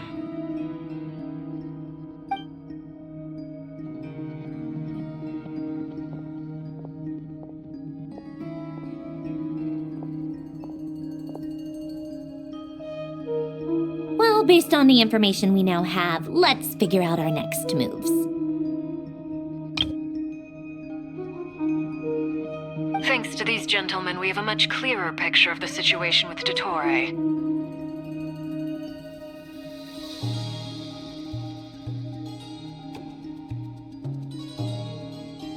The civilian population has been moved to safety, so we no longer need to hold back. Miss Androne, how are the calculations going? So far, so good. I'll keep seeing how far I can push the system, though. Can't have Hatman being powered down for nothing. There's still a long road ahead. Where should we begin?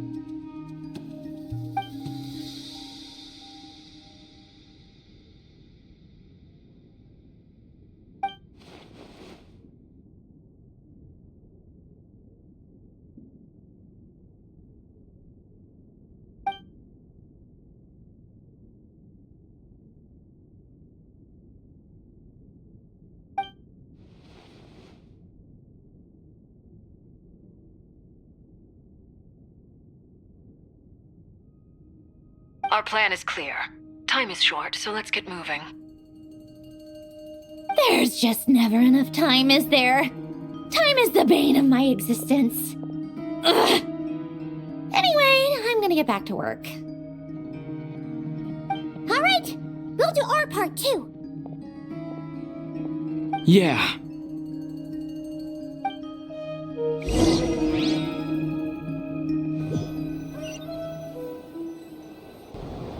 Albedo's theory says that elemental energy can dilute the light realm's power.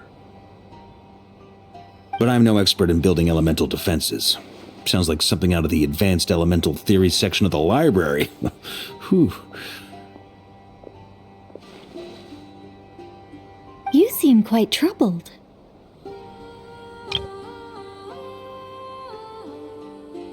Well, yeah. I mean, who doesn't get a little flustered when they're completely out of their depth?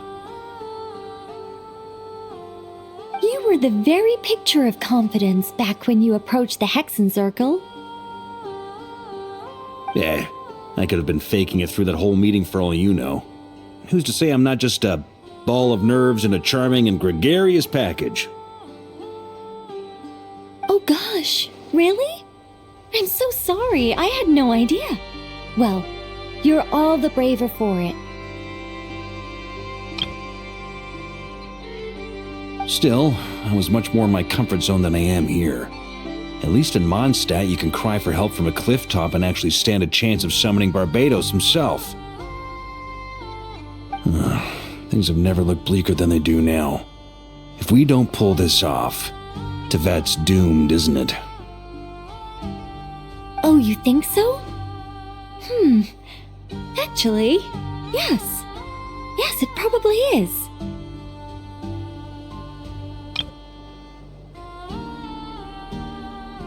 It's a shame. Don't put too much pressure on yourself. Tevat has faced annihilation many times in the past, but it also gave us you, didn't it?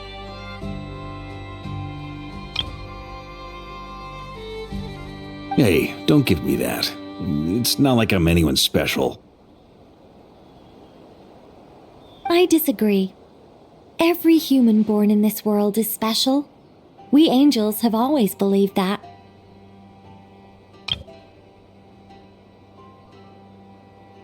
In that case, this humble human being has a big favor to ask of you.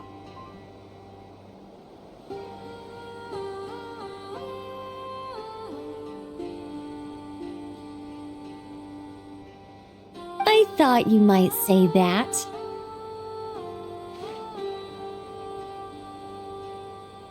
I'm sure Alice, in her great wisdom, sent you here precisely to help us in this difficult time, yes? Well, that has less to do with her wisdom and more to do with my power. Of course, of course. Well, the thing is, these elemental defenses we're about to build, I don't think it's a question of if they'll fail, but when.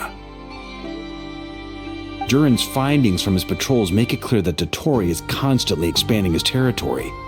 First it was his lab, then the design bureau, and now this. It's not realistic to completely stop him encroaching on the rest of Nagrai. Rather, our goal should be to stall him for as long as possible. If Miss Sandroni's calculations are correct, well, they're the closest thing to certainty we have in this situation, so let's assume they are. Anyway, her calculations suggest that our best hope for victory lies in Miss Columbina's return. It's up to us to slow Dotori's advance and buy time for her to make a return. Are you asking me to help you with building the defenses? No.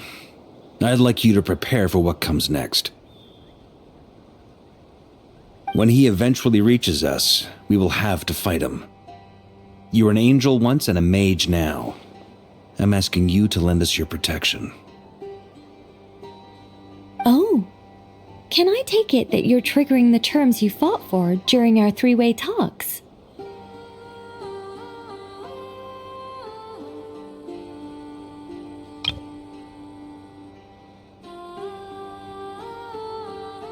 Well, technically those terms were about protecting Mondstadt. But if you're happy to agree to the change in location, then yes, let's do that. You're cashing in on this much sooner than I'd imagined.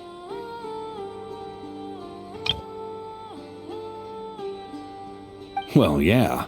The way things are going, I might not get another chance. Very well.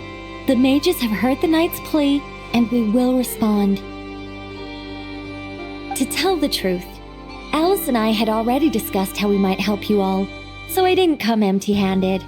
I always like to be prepared.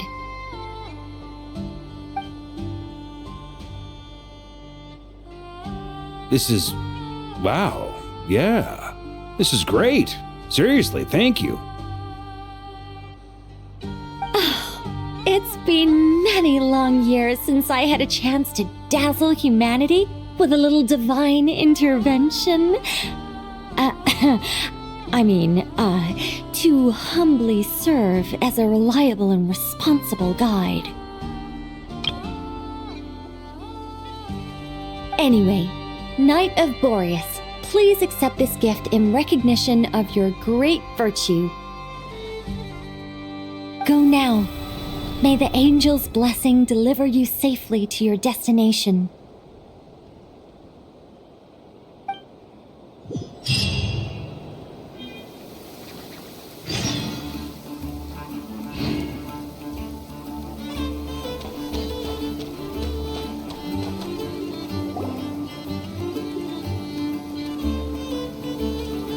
Ah, you're here. Sandroni, how are things going? Glad you asked. You two are about to become the first people to lay eyes upon my masterpiece. Or should that be the first person and the first, specter? Hey! Whatever. Come, feast your eyes on this. Wow! We've never seen something like this before! This meter displays the progress of my formula. Currently, it's still making the most important connections. Once it's finished running, I'll deliver it right to your side. And then, we can finally bring Columbina back. What do you mean, deliver it? Can't you just tell us over the Dodo communication device? It'll just be some numbers, right? Ugh, you're such a greenhorn. This isn't the kind of formula you solve in math class. It's a highly complex algorithm capable of constructing a framework of rules. Ugh, whatever. We'll be here all day if I start trying to explain it. All you need to know is the formula must be completed before we can bring Columbina back. I'll share the data with you. Nicole's agreed to let me use her information channel, so we just need to use the Dodo communication device like so, and... there. Now you can check in on my progress.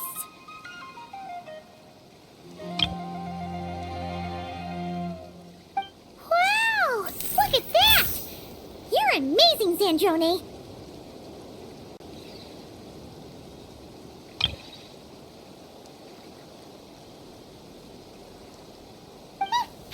About time you recognized my genius. Took you long enough. Anyway, that's all for me. You should check on the others if you have time. Make sure we don't have any weak links in the chain. That might sound harsh to you, but close supervision is a common practice in the Fatui. Not looking to catch anyone out. I just care about everything going smoothly. That's all. I'm kinda stuck here while the formula's running, so I need you to be my second pair of eyes in the meantime.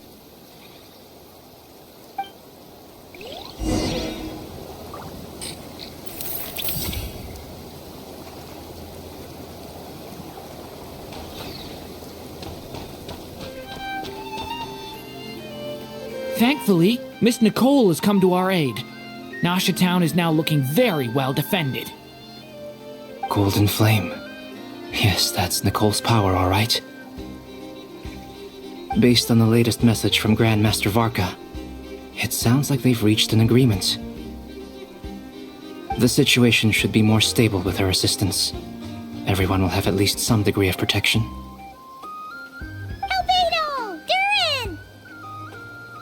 Hello there, you two. Are you well rested? That's good to hear. As per the plan, Albedo and I will be in charge of Nasha Town. As Dotori's energy field expands, it's creeping ever closer in that direction. But we will do our best to hold our position. We fought side by side many times before, and always with great success. I believe this time will be no different. So don't worry about us. Focus on fighting Dotori.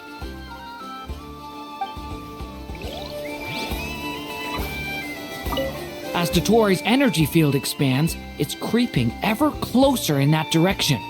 But we will do our best to hold our position. We fought side by side many times before, and always with great success. I believe this time will be no different. So don't worry about us. Focus on fighting Dotori.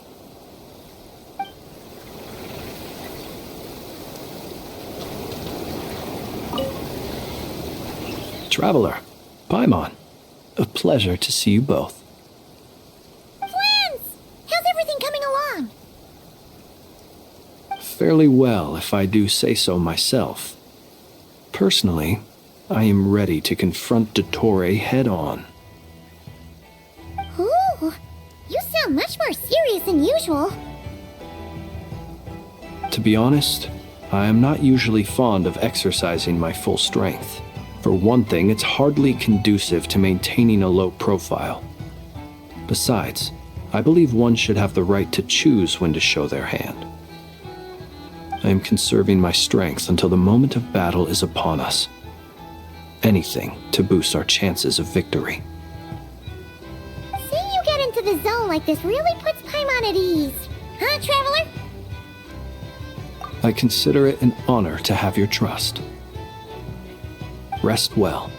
I look forward to seeing you both in your element during the battle.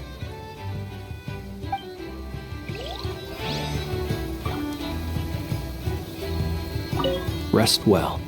I look forward to seeing you both in your element during the battle.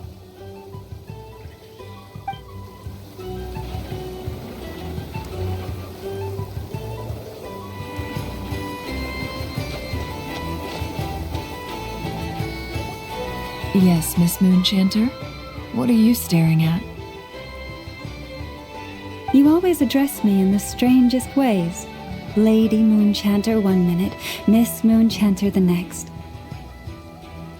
Yes, and? Are either of those incorrect? Not as such. It's just that I simply call you Nefer nowadays. Uh-huh. That's my name. What's your point? The point is I don't add any honorifics or titles. Meaning what? That maybe we're on friendlier terms now than we used to be. Is that how you see it? And I thought I was the one with eye damage. Never! Wilma! Paimon, Traveler. Just swinging by to check in on you. How are things going? Did you manage to get some rest? Don't worry about me. I won't slow us down. And I give my all to ensure our victory. Ah, yes. Allow me to give you two a quick checkup.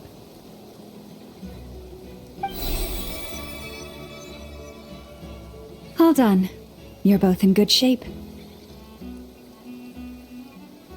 You're welcome.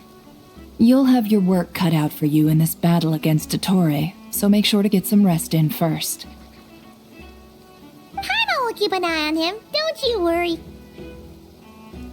I'm glad to hear it.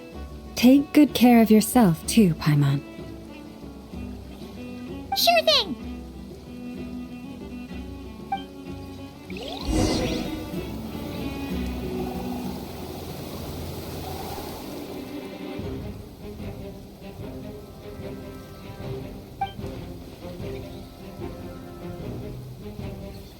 Here they come. That's quite a horde. As we expected. Get ready, everyone! Take your positions and prepare to engage. Let's begin. I'm at the ready.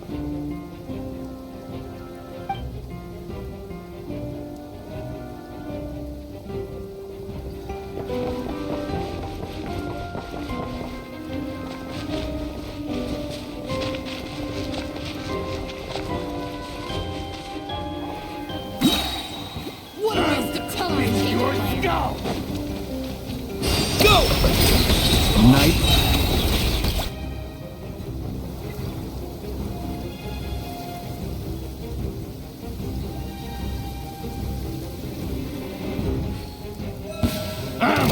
It's your skull! You poor lost lamb. Can't hide the truth. These creatures cannot stand against us. Oh, fighting talk. Just don't let your guard down. That goes without saying. I'm hardly the risk taker in this group. Excuse me?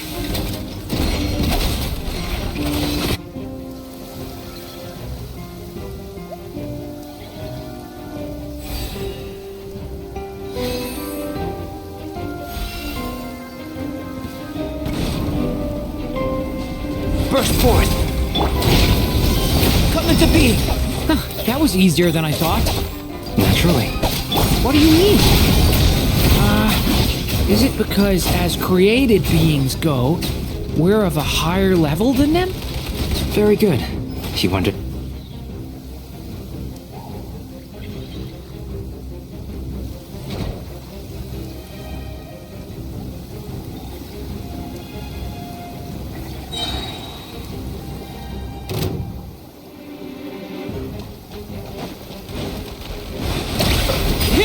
Night falls, but people have always used fire to drive away wild beasts.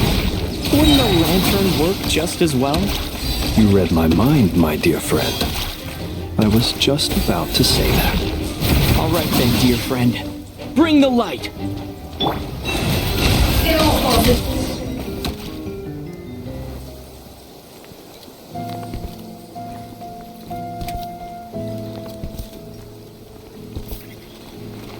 You're looking well. I trust you've had a good couple of days. Dottore. It's actually a good thing, in my view. If the subjects of my experiment were to die prematurely, it would throw quite a wrench in the works. And so, I must thank you all for your resilience. We are no longer on the same level, but you are nonetheless worthy of my respect. A creator god should be merciful and gracious after all. And in any case, it is only right that before I end your lives, the world is informed of the arrival of their new god.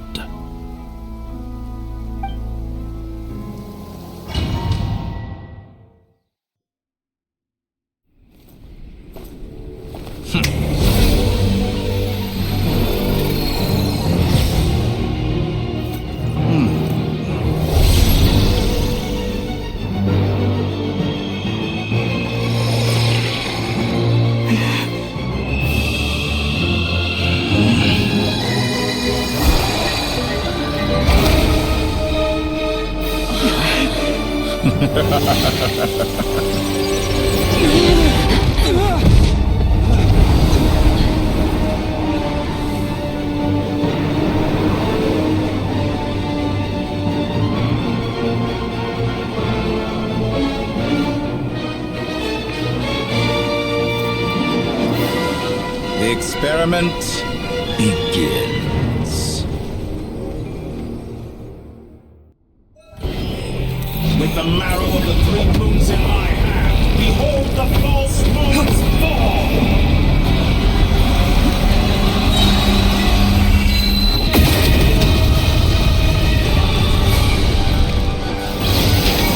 Locked on. First, like an ant in my palm. Are you quite finished? Oh, I've been moved inside another space, and it's sealed off. Looking at the structure of it, it seems like Dottore intends to trap us here. There's no exit. Our endurance is about to be put to the test.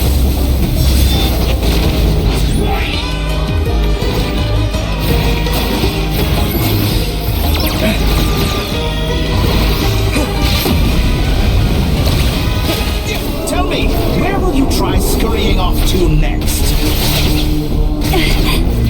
Looks like Dottore has opted for a divide and conquer strategy. But we will not allow him to triumph. No, I shall pray for our victory.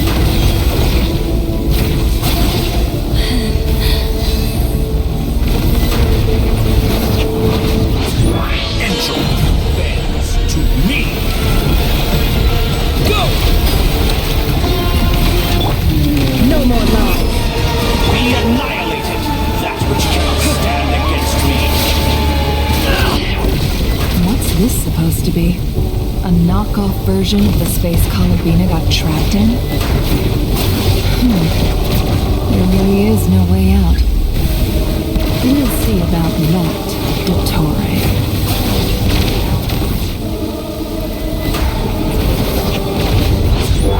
My apologies, I had not intended to take your teammates from you. But you have a choice in the matter.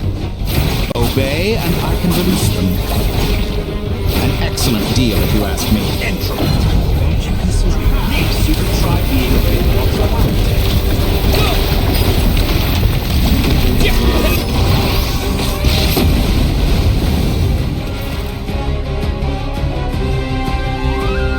I'm aware you've been working on some little tricks to surprise me with, but it appears that none of them have come to fruition. My guess would be that you're trying to bring Columbina back. But then, where is Sandrone? Or are you trying to buy time for her? I always found their friendship to be a curious phenomenon. Two highly incongruent personalities, and yet they share a deep connection.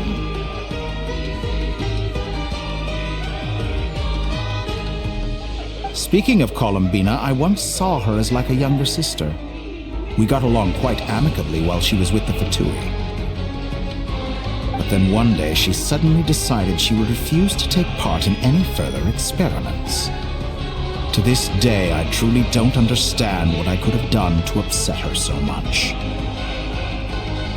It's such a pity. I could have had a sister, a family. But alas, she grew to dislike me. You're not fit to be family to her. That I can't deny.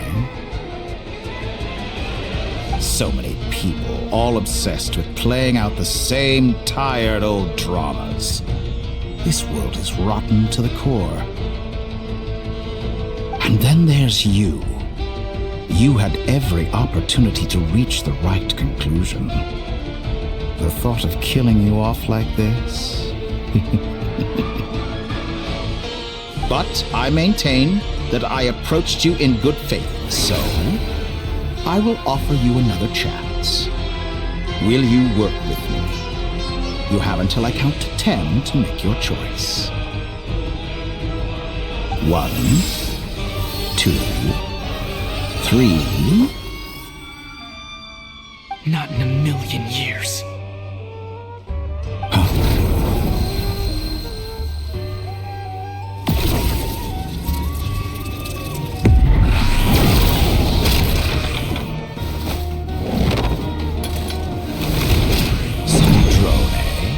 What a pleasant surprise.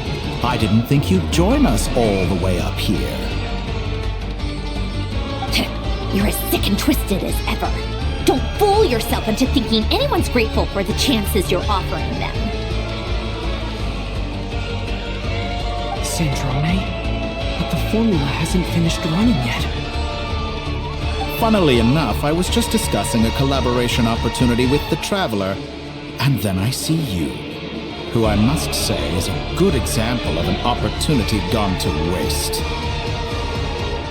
Gone to waste? I said that everyone would get one chance, and you've used yours to march right back into the lion's den. So yes, it's an utterly wasted opportunity. And what makes you think I believe a word that comes out of your mouth? I was planning on disposing of your little formula after wrapping up more urgent business here. But since you've taken the trouble of serving it to me on a silver platter, I can simply bring it forward in the schedule.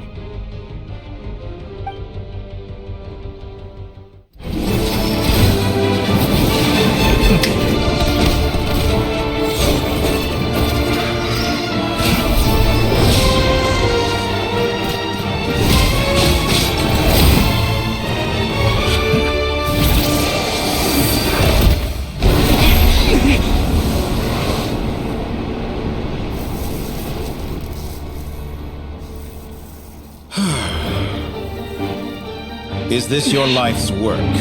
This piece of trash?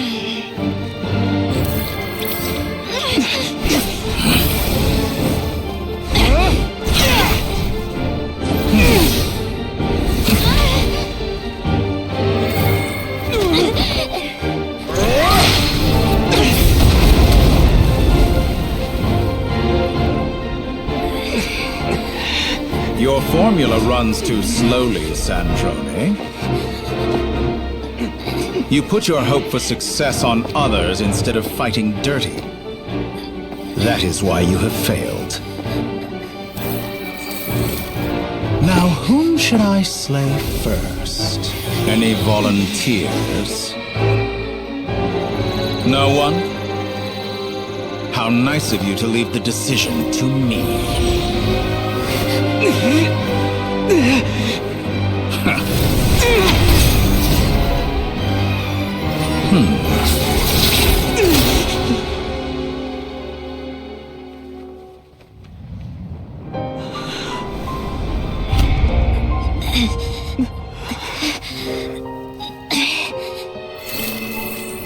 Oh, how unexpected. Sandrone, any last words for me, comrade?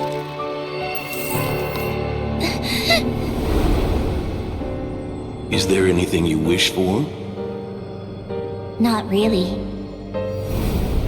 But I've always known what I don't want. Go to hell, Dottore.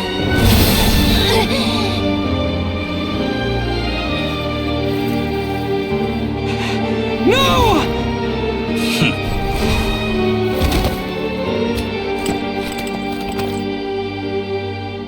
And now, you have failed.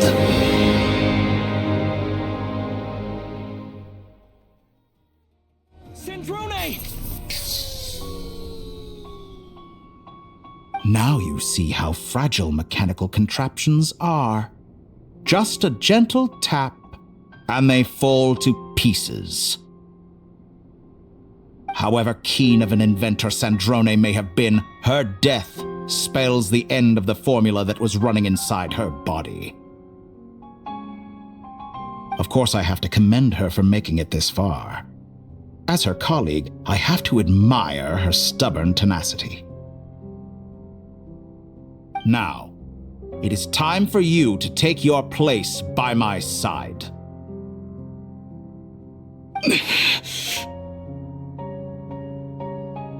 My count was interrupted, but the second chance I extended to you still stands. Once again, you are welcome to join me.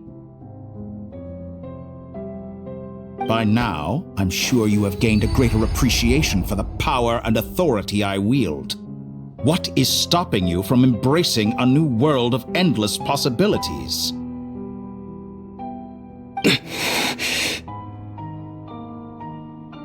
Not in the mood to talk? As you wish. You seem less talkative than usual today.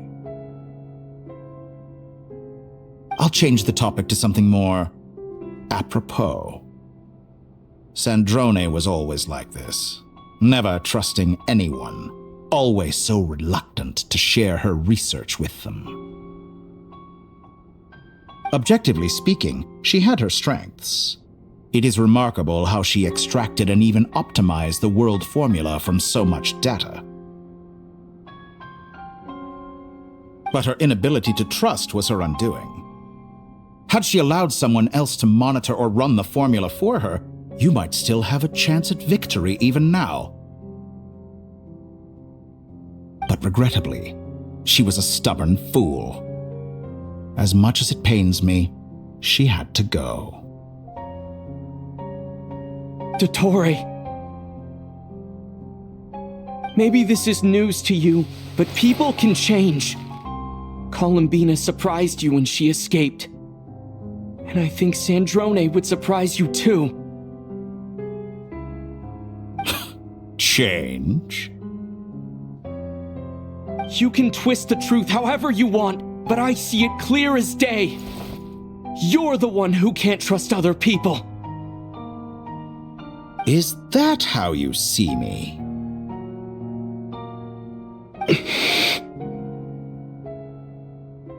By this point, what can you hope to do about it?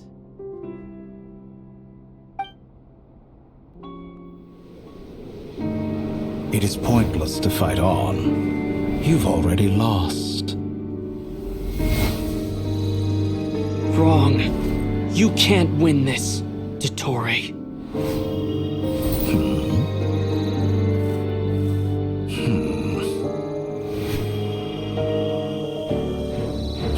What?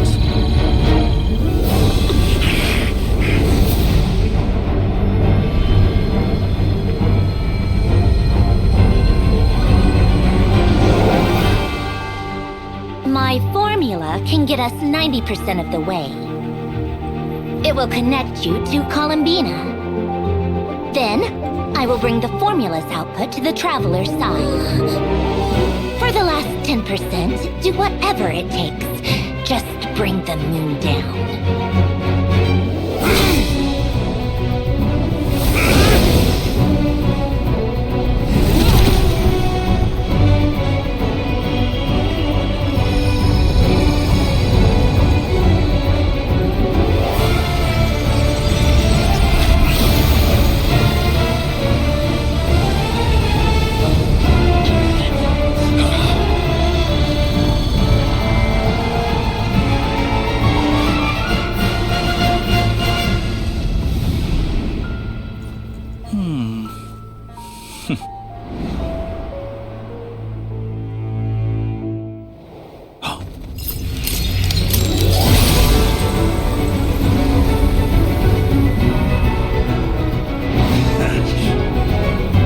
The moon will never be yours!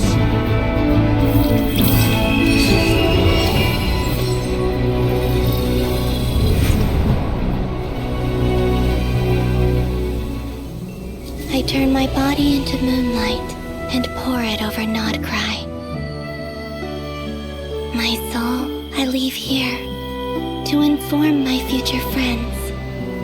Lastly, I will hide the Trilune Authority within the Frost Moon. And when my body, soul, and authority are reunited, finally... Columbina!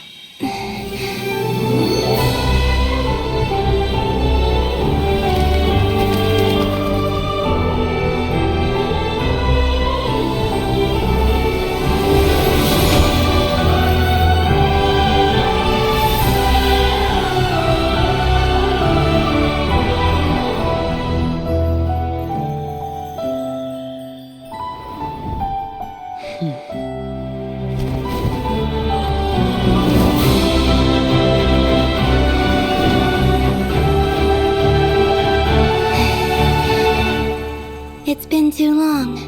I'm back.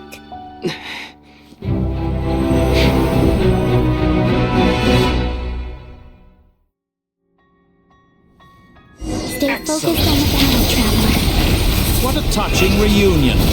Though I personally find myself repulsed by the sight of weaklings huddled together for war. Now, if you're quite finished patting yourselves on the back, show me how long you can struggle before you drown. Watch out, Columbina! He can manipulate space itself! I know.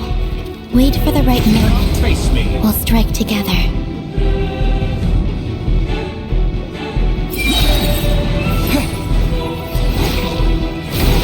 Wipe out! Enough! Yes! Like an ant in my palm!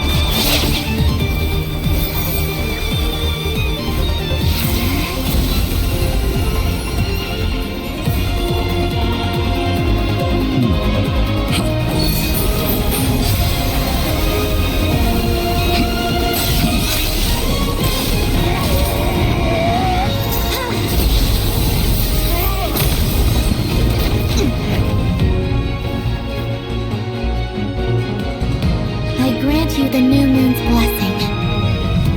The new moon shines upon you. I am growing weary of your stubborn resistance.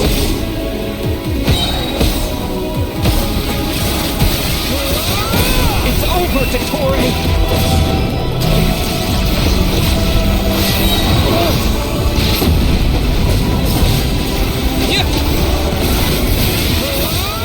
Time to pay for your heinous crimes!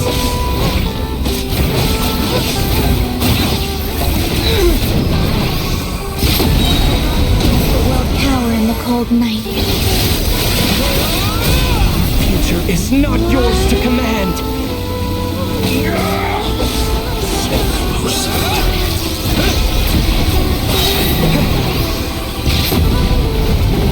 Let the moonlight dispel the darkness.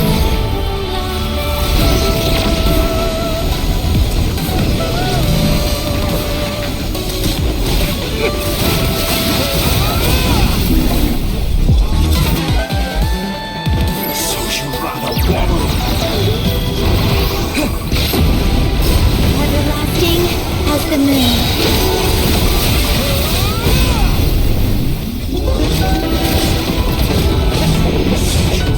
Wallow in this rotten, decaying world!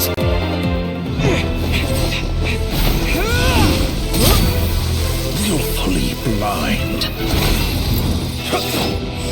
How can you be so satisfied with your fate?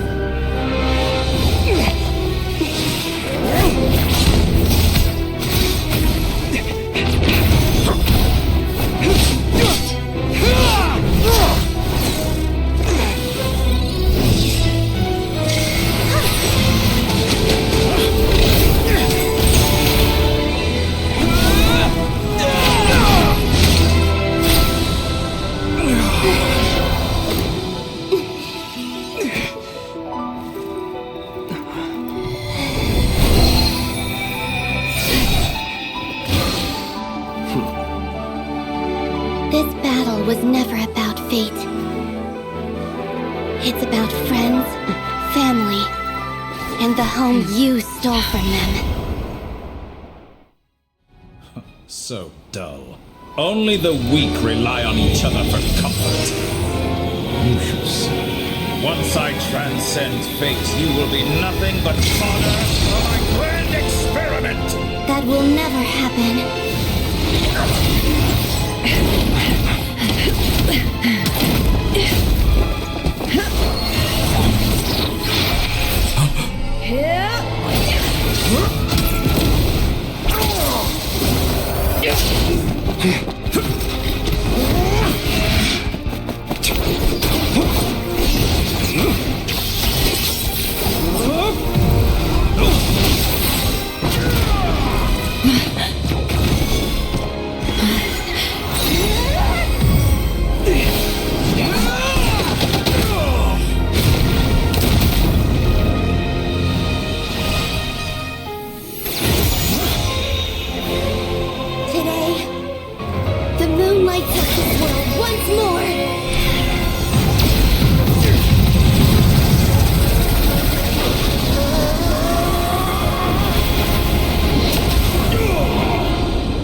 No, this world is our home.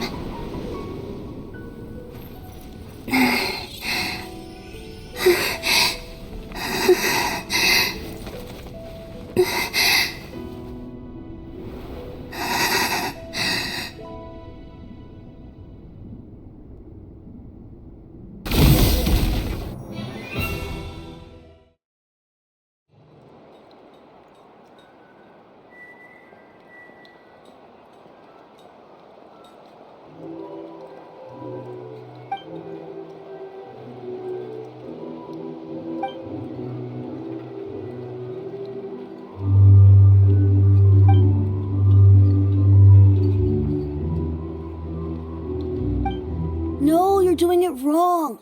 The moon looks like this now. What are you trying, children? The new moon, Mom. It looks different than before, doesn't it? Also, can I go buy a sugar sculpture today? Please? Just one? All right. I suppose today is a special day after all. Almost like a festival. Extra, extra! Get the latest Nasha Express here! Post-disaster report! Nasha Town reborn beneath a new moon! The voyage begins today! The future looks bright thanks to the League. Want a copy? I knew things would be different, but I didn't think that would include the moon. They say a new moon goddess has been born. A new moon goddess? Who's saying that? The Frost Moon Scions? I guess so. I'm not too clued up on the details. As far as I'm concerned, the moon's still in the sky and it's business as usual. Hey, since we've come all this way, shall we grab ourselves a free meal while we're here? Are you a convert now? Or are you just here for the free lunch? Oh, come on, what does it matter? After everything we've all just been through? That smells good. All right, that's it. I'm hungry. Time to eat.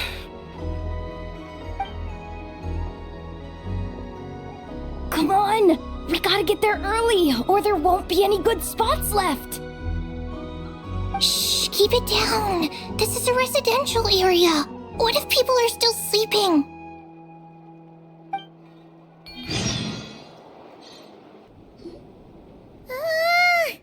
Why is it so noisy outside?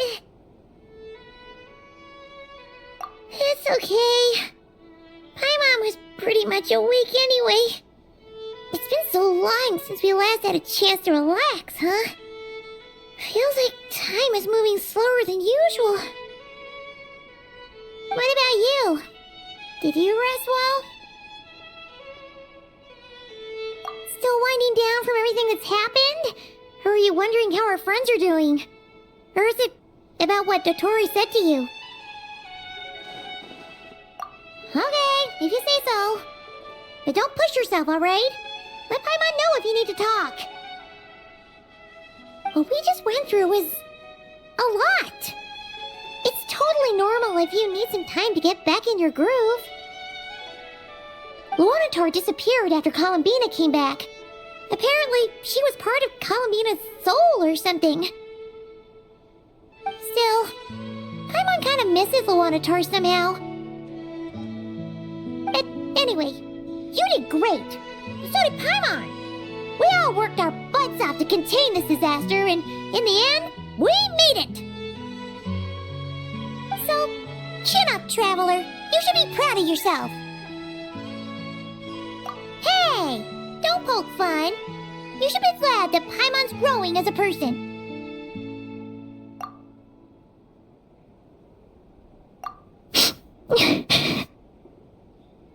Paimon didn't think you'd mention it. You have no idea how anxious Paimon was. She was worried sick about you.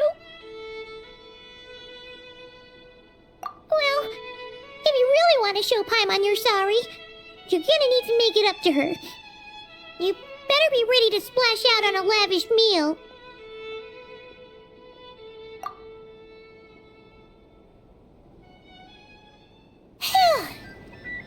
Okay. Paimon's full now. Huh? Oh, well... Hey there, Traveler and Paimon! Good morning! Morning, Yehuda! Here for some breakfast? Oh, I've already eaten. Just need some water. I was mostly worried you might forget what day it was today. So, I came over to remind you. Careful there, Paimon. Too much food will make you drowsy. Don't let anyone catch you hiding at the back and nodding off during the League meeting. You should probably be saying that to Aino. She's the baby of the group, if anyone. True. You know, I'm surprised that all these competing groups are actually coming together to try to solve things together. Definitely a first for Nodcry. Well, nothing like a region-wide calamity to bring people together. After that, surely even the most self-interested people have to realize that going it alone isn't worth the risk, right? Try telling Boss Neff that. she's not exactly convinced that people are gonna get with the program. Really? But if she's so pessimistic about it, why'd she agree to be the Curatorium's representative in the League? Probably 'cause even though Unity sounds like a pretty far-fetched idea, the benefits it would bring make it worth a shot. I think things will work out, though. I swear, Notcry feels like one big family now with everything that's happened. More than it used to, anyway. Paimon's with you on that one. And it seems like plenty of other people agree too. Just listen to the bustling streets. All right. Everyone's been rebuilding these last 2 weeks, and the evacuees have been coming back in droves. Life's slowly returning back to normal. Which means my workload's probably gonna shoot back up. Were you about to head out? There's still some time before the ceremony begins, you know. Yeah, we were gonna take a stroll around the square and say hi to some friends first. Sounds good. See you later then.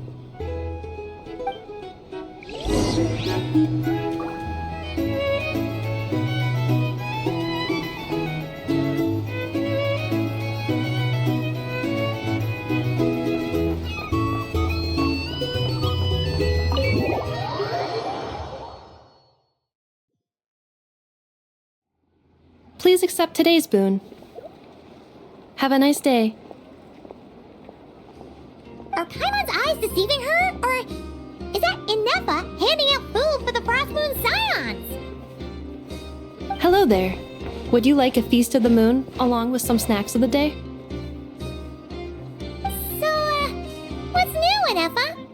It was only a few days ago when we last saw you, but it looks like you've joined the Frost Moon Scions in that time. And I know too? What are you talking about, Paimon? We're just here to help. Duh. In the wake of the disaster, it's all hands on deck. We responded to Lama's request for support. At times like these, the smallest good deed can inspire others and help them through the hard days ahead. And we're using eggs and heating tubes to make that a reality. In true Krumkake Crab Shop style. Inefa! Did you hear that? The Traveler said I did good. The Traveler!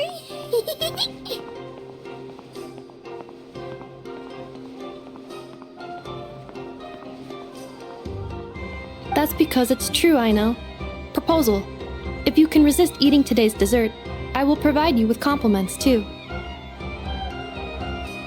No way! Well, that proposal got shot down quickly. I need something to get me through the hard times too, you know. Mom! Yes, dear. Go right ahead.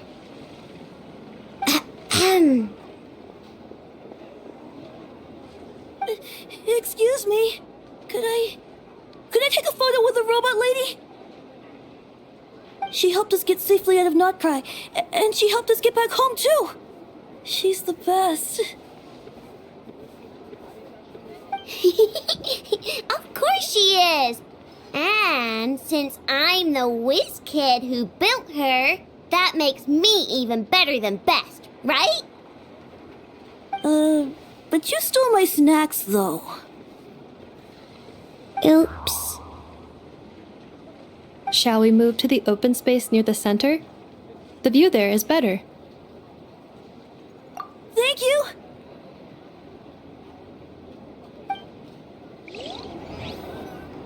Aren't you the better pick for this job, Flint's? You underestimate yourself yet again, Master Ilua. Not at all. I rarely come by Nashi Town. I don't know any of the big shots here. All in good time. Socializing is a step-by-step journey. But you're much further ahead on that road, aren't you? You're not seeing the full picture. You know the truth now. My friends do not understand my habits. There is no question about it. The Lightkeepers need a representative in the League. Someone who is upright, cares about other people, and can realize their self-worth through group action. You say it like you wouldn't make the cut. I am most flattered that you think I would.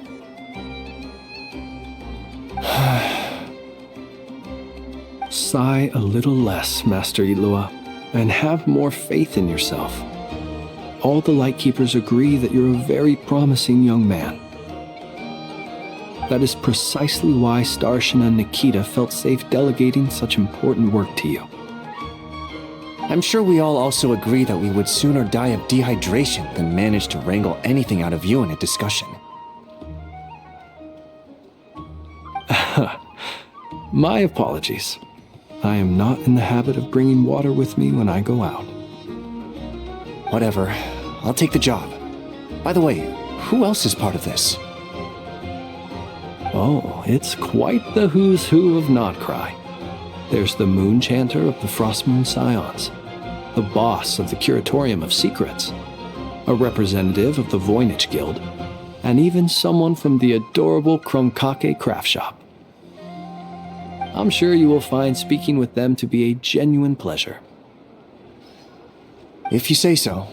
I've never done this work before, so I'm honestly a little scared of making mistakes. But I'll do it. Not only is it our duty as Lightkeepers, but because I want to make Nodcry a more welcoming place. An admirable attitude to take. The beacons are lit, Itlua. We're but one step away from breaking through the blizzard.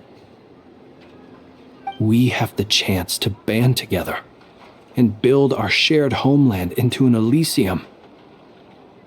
This is unprecedented for Nodcry.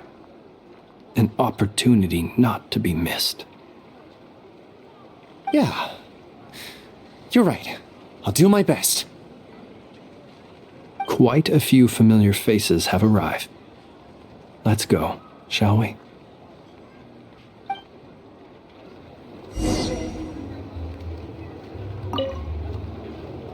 You look so cool when you fly, Miss Robot, and when you use your spear, too! And even though you took my snacks, it's pretty cool that you can build stuff like this. You've got so many inventions. It's amazing! Also... Micah, we need to go now. 1 second! Please take this Feast of the Moon, as well as some snacks. Share them with your mother and your lovely family.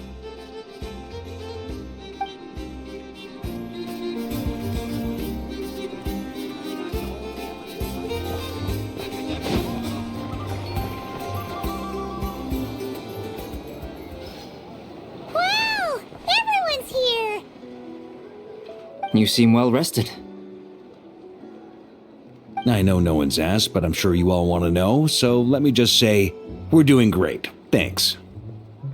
Well, great, but not perfect. Starting to lose my mind from boredom. Can't drink a drop of alcohol while I'm waiting for my wounds to heal.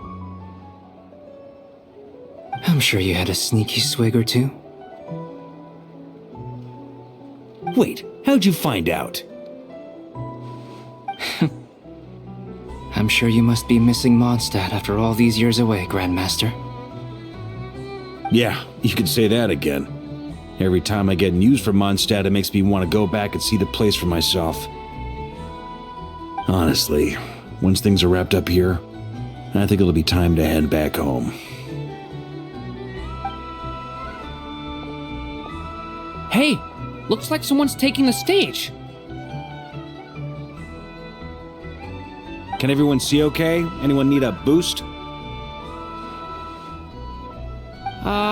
I'll just listen from the back. It's fine. You're taking this pretty seriously, huh, Durin? Well, it's not every day that I get the chance to see how people speak in official settings. Soak it up like a sponge. I'll make sure you get a chance to practice for yourself later down the line. Actually, I know just the thing. You can debrief the Knights of Favonius for me. Mr. Varka, are you forgetting that I'm not a Knight of Favonius? I can knight you. Any particular title you'd like? Is he joking? I really can't tell.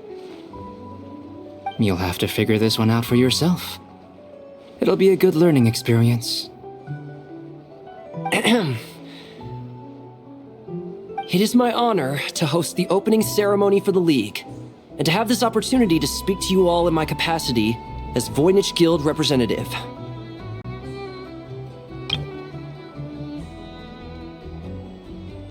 Could this person also have been pushed onto the big stage by the real big shots? Guess I'm not the only one then. We come here today, having weathered the trials and hardships of yesterday, and having learned from them the importance of unity and cooperation.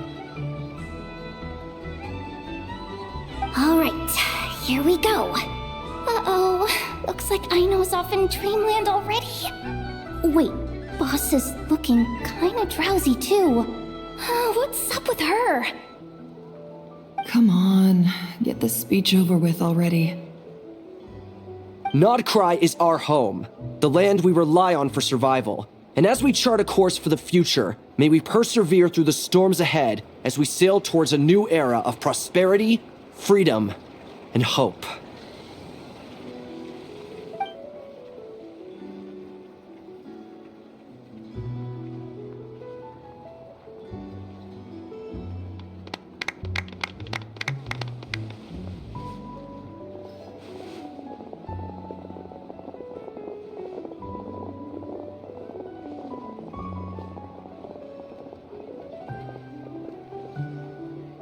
Looks like we'll have more opportunities to travel in the future.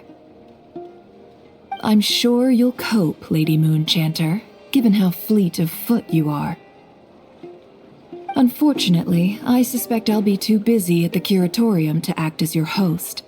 We have a busy schedule, not to mention an international network of contacts to manage. It'll be all right. I'll just check your schedule with Yehoda well in advance. And if she's not available, I can simply ask Ashru. So giving my employees extra workload isn't enough for you? You're really going to drag my cat into this too? I thought you'd approve. Aren't you forever increasing your employees' workloads? That's a bold statement. Are all the Frostmoon Scions feeling more audacious now that your moon goddess has returned? Columbina's return has brought joy to all who care about her. That includes both you and me. As for the Frostmoon Scions, we are learning how to thrive independently, without relying on the moon goddess. It is up to us to make our home a more livable place. Joining the League is one of the steps we are trying towards that end. I like the word try. It's nice and non-committal. You can opt out at any time and still say you tried.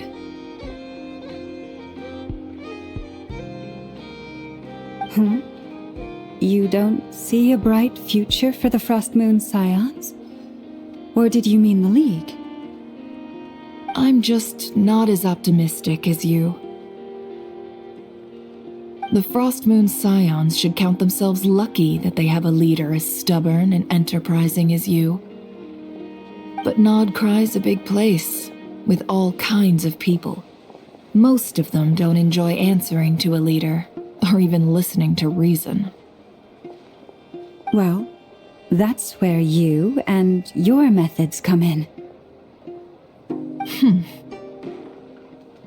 Unless the Curatorium of Secrets is only here for appearances.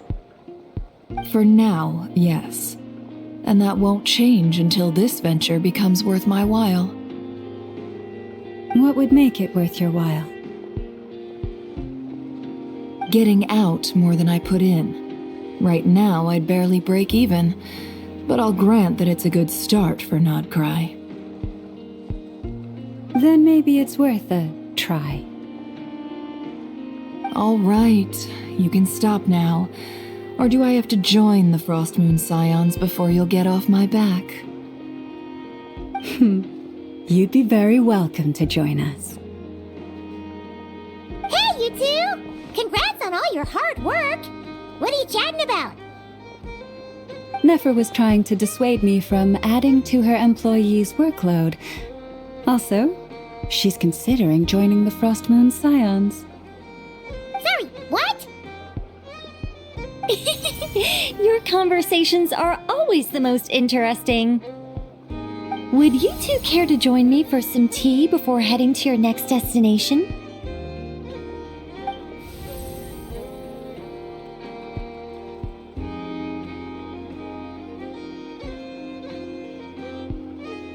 Nicole? Wait, where are you? Aren't you gonna show up today? Sadly not. I'm otherwise occupied right now.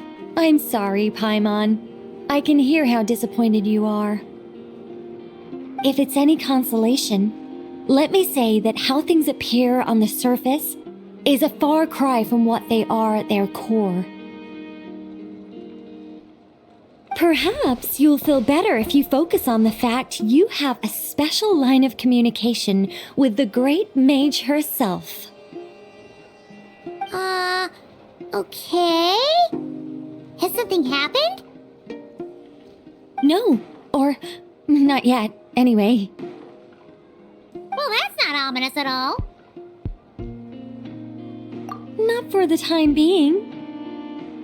Just think of this as a general check-in to make sure this communication system is still running smoothly. Besides, it's good to chat once in a while if we want to maintain our friendship. You could've just said so. Paimon got all worked up for nothing. Still, the best friendships are built through face-to-face interaction, you know. It's never gonna stop being weird having tea with you when you're not there and just talking to thin air. All right, fair point. I'll bear that in mind for next time. Yeah. Any update on that crisis at the world's borders? Alice just informed me that they had their work cut out for them, and now everyone's thoroughly exhausted. But they did finally get things back under control. Still, we can't let our guard down yet. The disruption caused by this disaster has made Teyvat easier to detect from the outside universe. She plans to wait for things to stabilize, then reschedule her Mondstadt vacation plans. As for me, I agree with Hat Guy's perspective. This is a time when many new variables are emerging, and the situation is changing constantly. Plus, most of this change is for the worse. We have to remain vigilant and ensure that the embers of chaos are not rekindled. I did notice that the energy in Nodcry changed somewhat after the War of Funerary Flame, but since it was still aligned with the Light Realm, I never gave it a second thought. It looks like I'll have to examine the connections between phenomena I observe more closely in the future. Just doing my duty. It's more or less second nature by now. Of course. To give you the full picture, I'd have to start with the substance from which angels were formed. Never mind. Paimon's right. Showing off my knowledge would be much more satisfying in person. By the way, you did receive the gifts from the Hexen Circle, yes? I'm not trying to claim credit or anything, but my pride demands that I at least mention it. They're quite similar to the protective talisman that Alice gave Dory, but with some very special enhancements. Oh, so that's what kept our friends safe when Dotori trapped them. Indeed. We went to great lengths to make sure they were invisible to his eyes. I'm so happy they came in handy. Still, not fishing for gratitude, by the way. I just want you to be aware that sometimes your friends may be protecting you in ways you cannot perceive. Anyway, I'll contact you if anything else crops up. If not, you know what they say, no news is good news. Oh, my angelic instincts are tingling. They say you should head to the docks next. Your friends are about to board their ship home.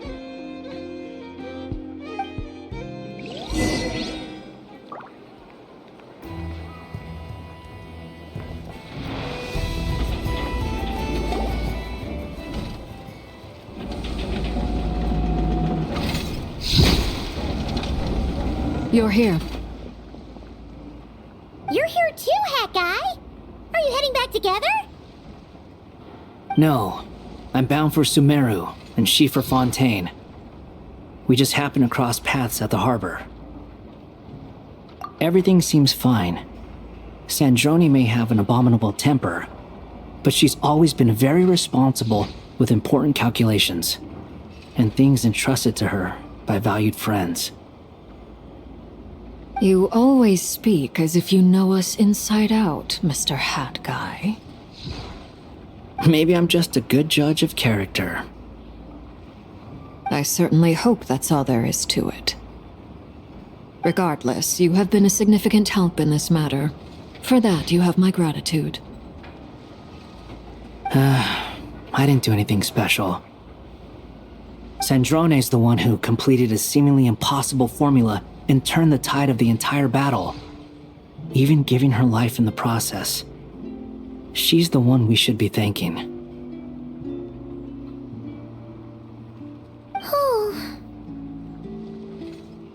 Even we were unaware that Sandrone had hidden the real formula inside Polonia's body.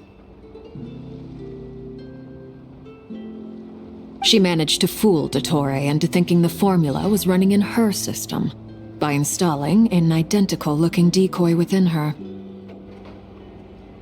She probably realized that she didn't have the strength to stop Dottore. But this way, she could at least get him to lower his guard. She always worked like that. Always had a backup plan.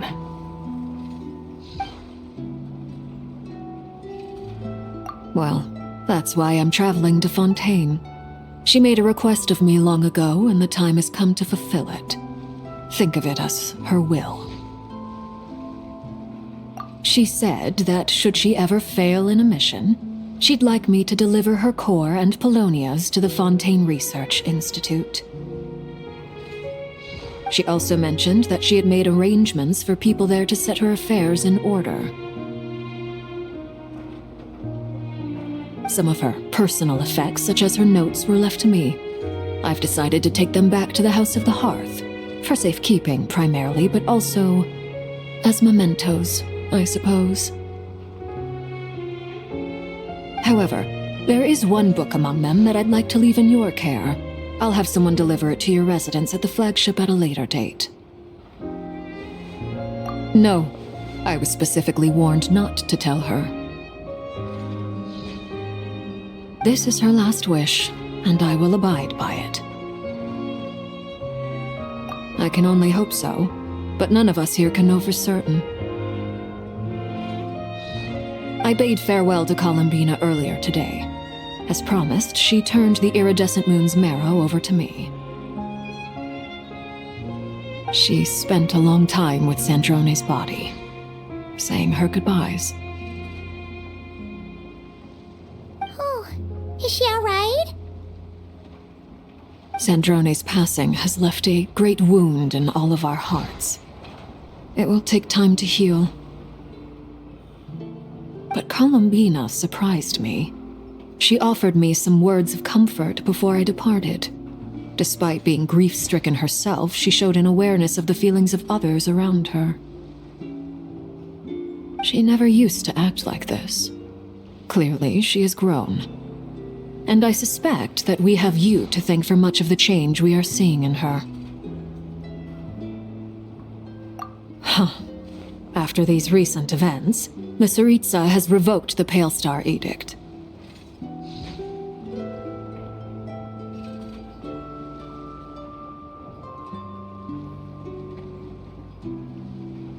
Snezhnaya now realizes that the arrest warrant for Columbina was just a ploy by Dottore, who coveted her powers. I shall return to Nodcry to see her as soon as I find the time. I hope that from now on, she too will explore more of the world. Columbina Hyposelenia's journey is only beginning. My ship is here. Traveler, Paimon, we shall meet again. You too, Hat Guy. What are you still bumming around for? Isn't Columbina waiting for you? I thought today was the day you'd agreed with her to go find out the truth about your sibling.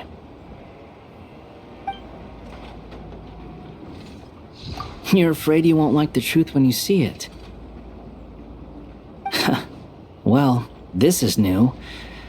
I was starting to think that nothing could scare you. Don't say that! Wouldn't you be if you were in this situation? Fair point.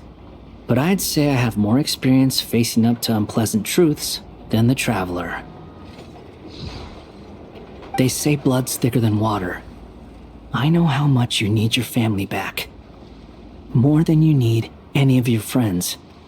And I'm sure that all your real friends understand that too. No matter what the truth turns out to be, they will stick by you and support you, whatever decision you make. Finding the truth is important, but more important still is what you choose to do once you've found it. At least, that's the life lesson I've learned from my experience, grappling with the truth. What? Now that Dottore's dead and gone? A little, I guess. But it hasn't solved everything. Maybe I regret not getting to end his life with my own hands. Or maybe it's something else. But for whatever reason, I still feel like I have a chip on my shoulder. Either way, I'm going back to Sumeru. Lesser Lord Kusanali is gonna need help dealing with all the chaos Dottore left in his wake. Not just from this incident, but everything he did in the past, too. You should continue with your journey, as you've always done. Who knows? Maybe we'll meet again someplace else.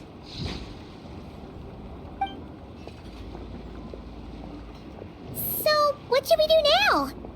If you want to explore a bit more to steady those nerves, Paimon's game! After all, when Columbina said she knew where your ship was hidden, Paimon promised to give you two some alone time with the truth. It hasn't been all that long since we were last apart, sure, but with Columbina there, Paimon's sure things will be just dandy. Ain't no biggie. Paimon might be all about that food and fun, but she knows how to do right by people. Paimon's sure you'd prefer to digest the news about your sister in peace. But, no matter what you see, just know you can share it with Paimon. Of course, as long as it's not super private. If you can't make sense of something, let's give it some thought together. And even if we both can't figure it out, Paimon can at least treat you to a nice meal.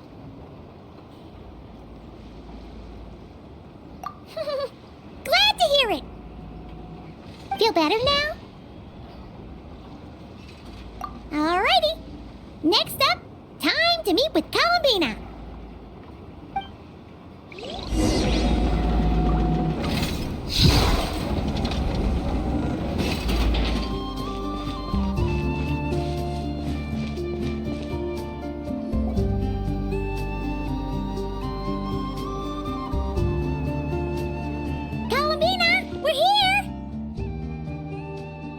Can't quite believe we're meeting out here. We've gotten used to walking over to Silver Moon Hall whenever we go see you. Well, you're still welcome to go there whenever you want to see me.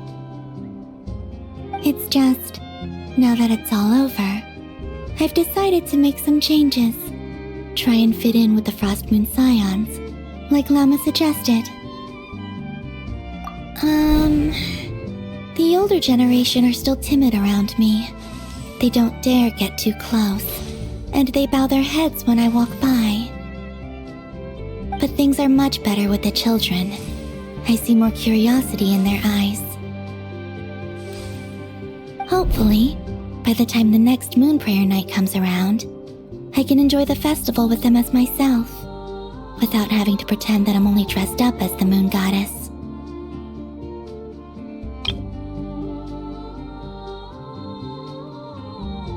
You'll do fine, Columbina. I'm unsure they'll realize you're super nice once they get to know you better. You really think so? When we first met, you thought I was a little up in the clouds.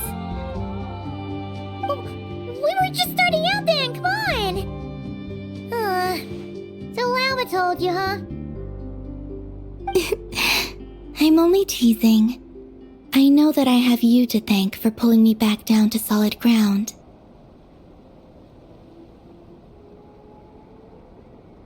It feels good to finally stand firm on the earth where I was born.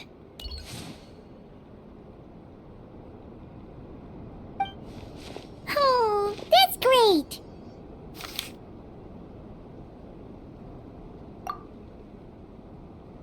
Thank you. I'll make sure not to lose it this time. Well then, are you ready?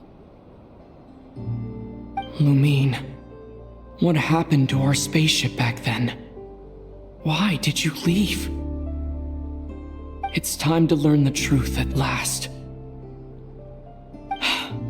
Ready as I'll ever be. Good. Then let me open the way for you.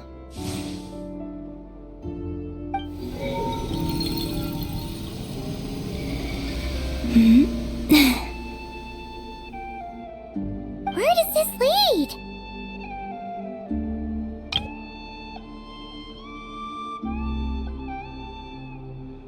To our shared destination. Huh? Do you remember me telling you about my missing prologue back when we just met? I said that my story began on the moon. But while I was inside the moon's reflection, I realized that my prologue was really hidden in the future.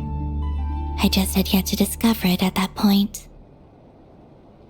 The story of the time before I was born was in fact the story of my distant future.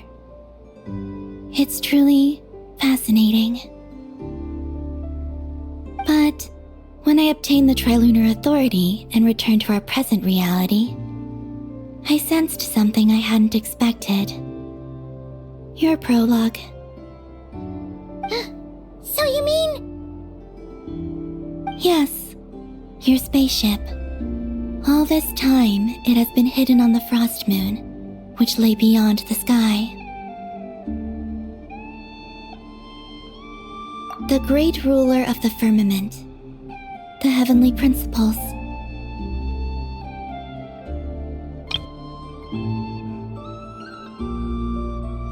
Wait, them? Why would they do that?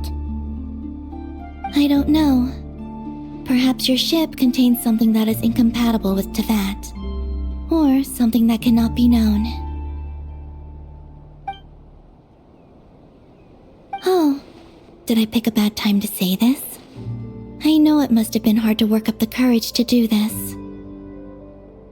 Maybe I should have waited until you were on the moon, with no chance to back out. That would have been kind of mean, you know.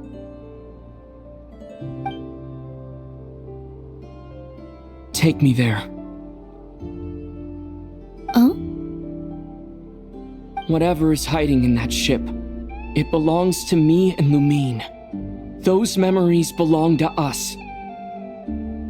No one else has the right to decide whether I should or shouldn't know about it. Not even the heavenly principles. Very well. Then let's go. You two take care, alright? And don't forget to come back soon! Rest assured, Paimon. We will. Traveler, after you. Thinking about the story that we'll find hidden on the moon? Yes, and hoping that it has a happy ending. Stories like that don't exist, you know? You don't believe in happy endings? I don't believe in endings.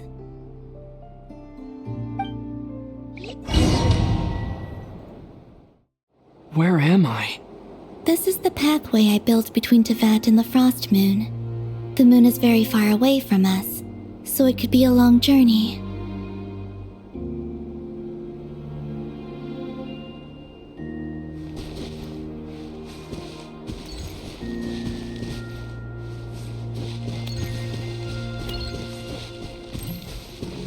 After I obtained the Trilunar Authority, I unwittingly saw past events from many of my friends' lives.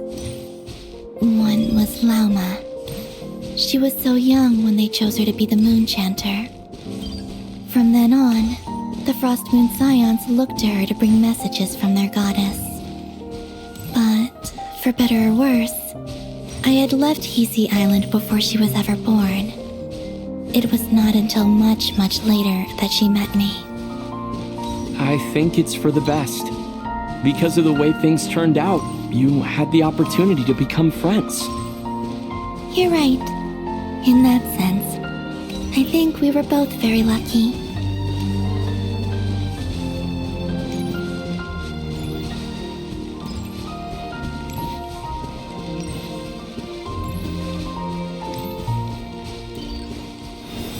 Oh, and about that mage, Nicole.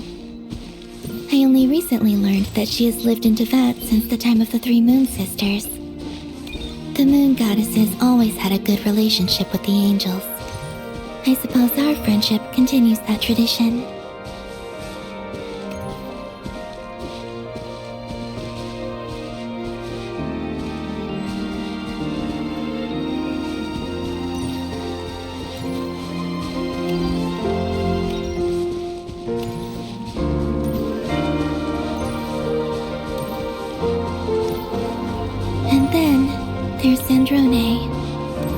I never knew that much about her, beyond the fact that she was created by someone called the Lord Artificer.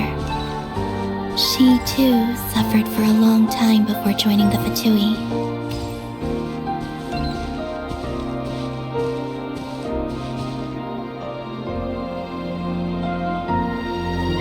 How I wish I could talk to her again, even if only to hear her say nasty things to me.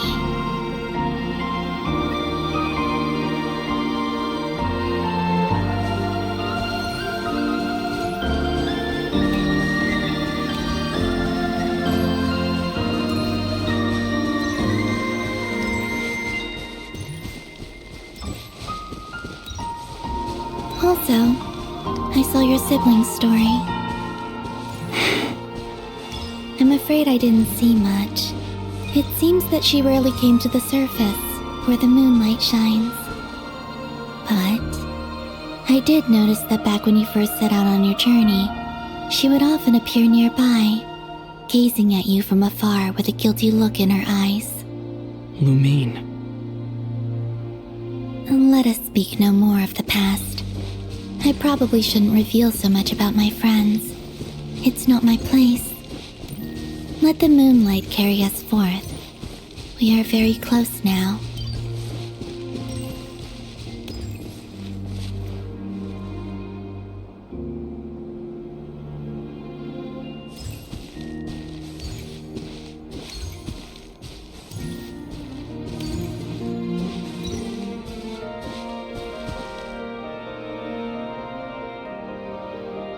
After this, I'd like to bring some Kuhenki to the moon as well. If they're willing, of course. What about your other friends? Will you bring them to visit too? Certainly.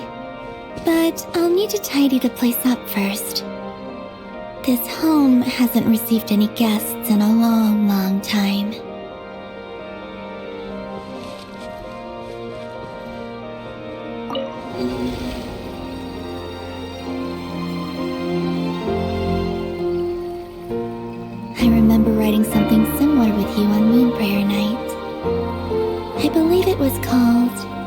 Dodoko's whirligig.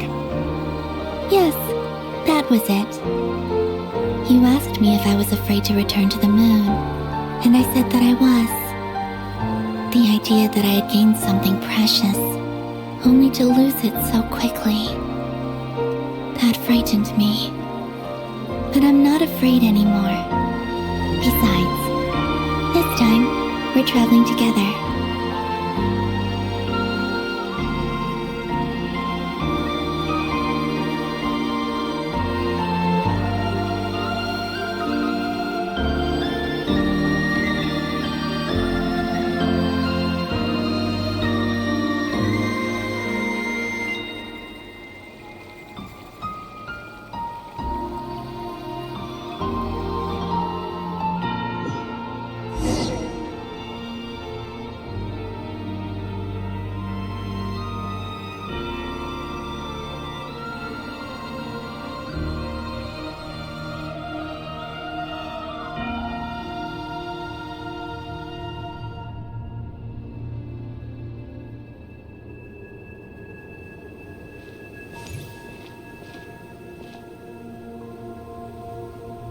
We're here.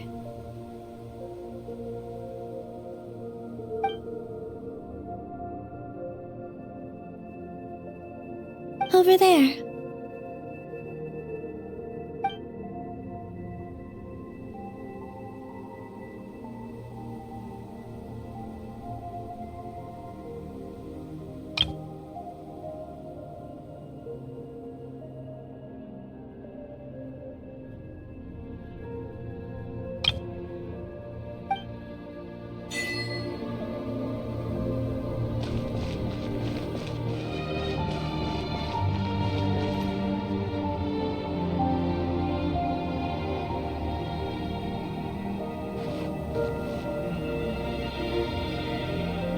Our spaceship. It's huge. I suppose that the moon is the only place one could hide it.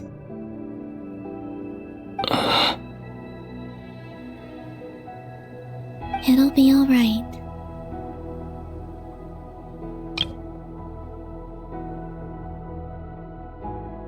Huh? The way you feel in this moment, I went through it too, on Moon Prayer Night. The door was right in front of me, but I struggled to find the courage to step through.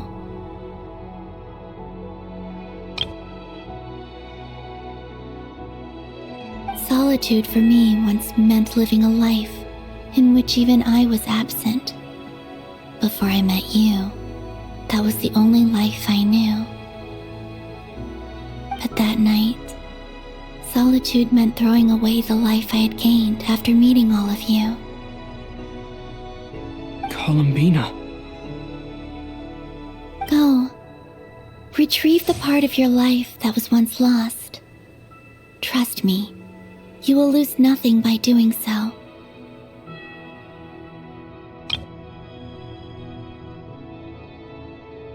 Look, Tavad is right there. All of our friends are down there, waiting for us. You're right. Thanks, Columbina.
Finished?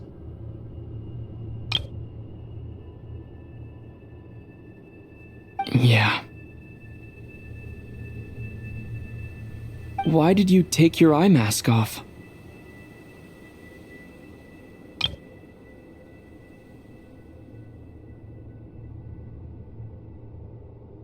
Well, since my return, I've decided to take more opportunities to see the world with my own eyes. Besides, I've always wondered how Tevat looks from the moon.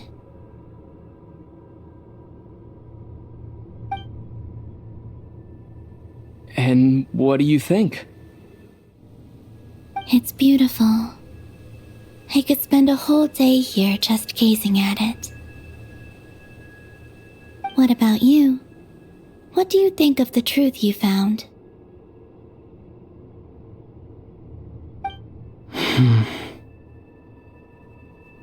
I haven't looked at another person's expression in a long time, but I think yours is saying it was neither good nor bad. Keep this up, and it won't be long before you give Nephra a run for her money. Oh, I don't think that's going to happen. I'm much more used to sensing what's going on around me with Kuvaki.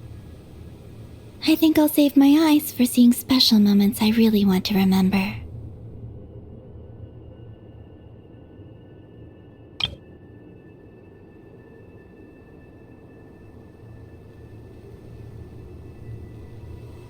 I read the spaceship's flight logs.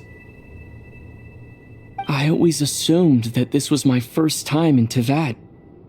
I thought that Lumine and I must have been hibernating in space for centuries on end.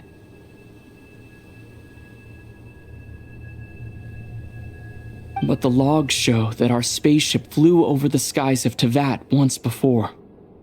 A long, long time ago. Flew over? So you didn't land? No, the ship barely came to a stop before flying on again. After that, it continued traveling through space for a long time.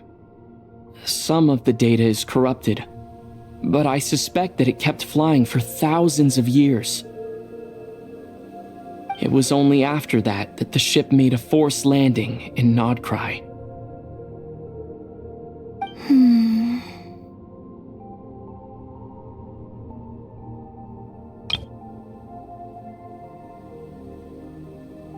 When Lumine found me, she came from outside the ship.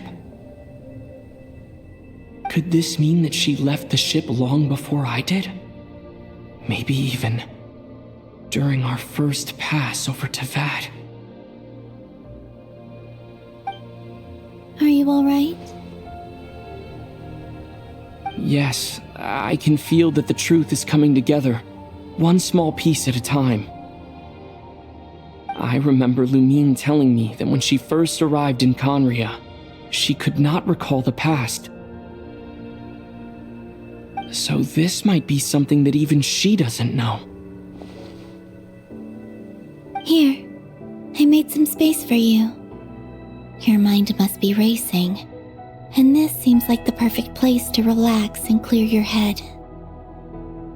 Oh, wait, there's one more thing. What is it?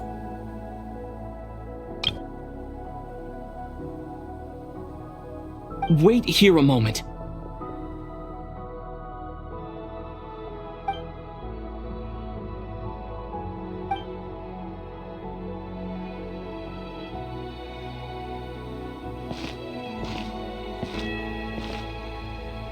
Hey, Columbina.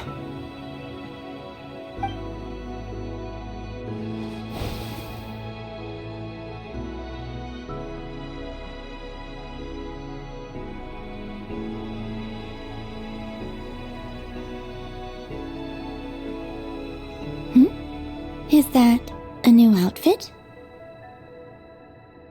An old one, technically.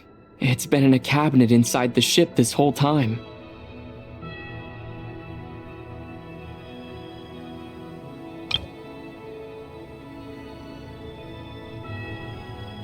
It's a matching pair with Lumine's. She always liked this set more. Huh. I don't think there's a huge difference. Really? Yes, it's still the same you. You're the same person, no matter what clothes you wear. Only Columbina would make an observation like that. Traveler, do you consider Tevat your home?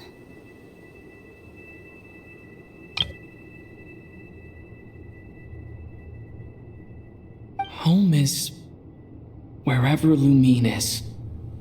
But then after all the time I've spent here, and everything I've been through, yes, I'd say it's my home. Would you change your answer if Tevat changed appearance? I mean, if the truth about Tevat turned out to be different than what you thought.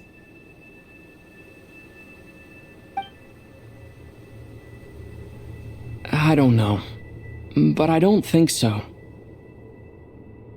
The truth is not what matters most to me about Tevat.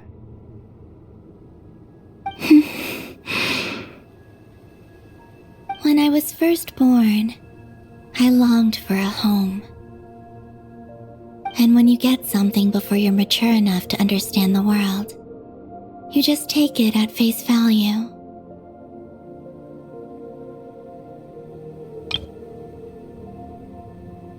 I thought that a home was a transaction. You give me what I want, and I'll do the same for you. But you and your friends taught me what a true home should look like. You never asked for anything, yet you gave so generously to me. That's because your friendship matters to us. It was worth it. In the past, I thought that my birth in Nodcry must have been a mistake. But after journeying to the distant past where the story began, I realized that it was I who chose Nodcry to be my future home. Now, I am glad that I made that choice. I'm sure your friends are just as glad. In fact, I intend to make the same choice today as I did back then. What do you mean? Well, I've given the Eternal Moon's Marrow to Lauma, and the Iridescent Moon's Marrow to Arlecchino. And now, I shall return my Kuvagi to Nodcry again, that it may continue to protect my chosen home. Wait, but what about your body? Oh, are you worried that I'll disappear again? I won't. Not this time. The Frost Moon has now entered the fall sky, and I am the Trilune Goddess. I am only returning to Nodcry the part of me that it needs. I am giving what I can, because my home is worth it. Oh, and I have something for you, too. For me? Yes. Come closer.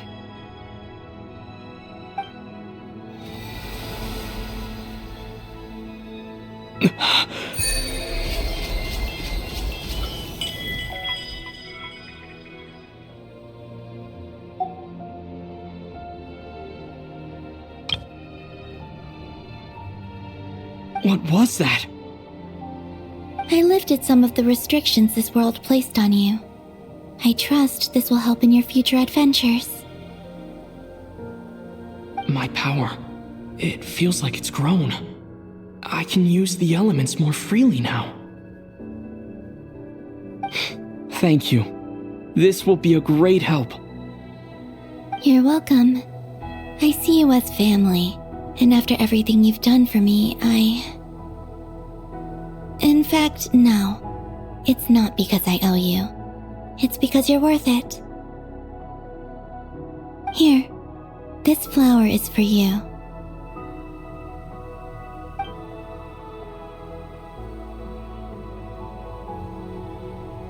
Isn't this a moon prayer blossom? Yes. Don't worry. You will never see these flowers lose their color again.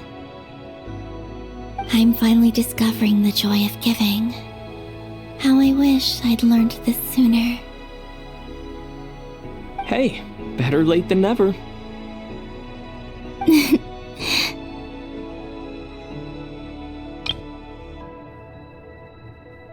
What are you thinking about now? Why don't you take a guess? You get 1 shot. I don't think I'll get it in one guess, but I'm sure it's a happy thought. That's kind of a sneaky answer. I can't say you got it wrong. Down in Tibet, the moon seems so far away. I felt it might always lie beyond my reach. But on the moon, everything feels so close by. The haze that once enshrouded the skies has finally been dispersed. I feel like a traveler on a winter's night, starting a new chapter in my tale by the warmth of a bonfire. I don't have a lot of luggage, but I do have a lot of hope for the future.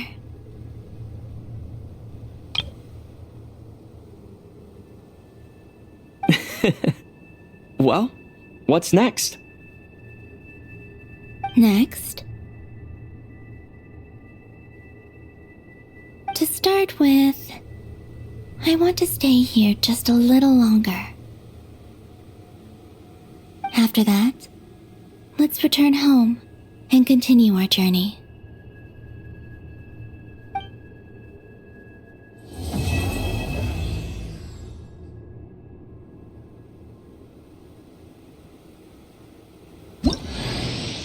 These clothes bring back so many memories.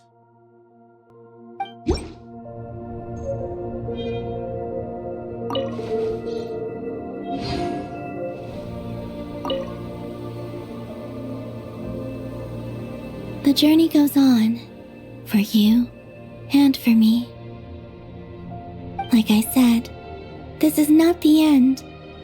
I don't believe there has to be an ending. Oh, is that your next destination?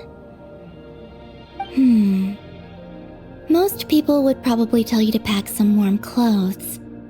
But I experience things differently than most people, so I can't know how cold it is. In fact, it is home to quite a wondrous heat source. I think they call it Kreshnik's torch. Every city in Snezhnaya is built around one of those. I sensed the energy it gave off as I was passing by on a railway train. It felt grand and distant. I also recommend the Korolievsky troupe in Snezhnograd. They give performances quite regularly, and entry was free for harbingers. I liked them a lot.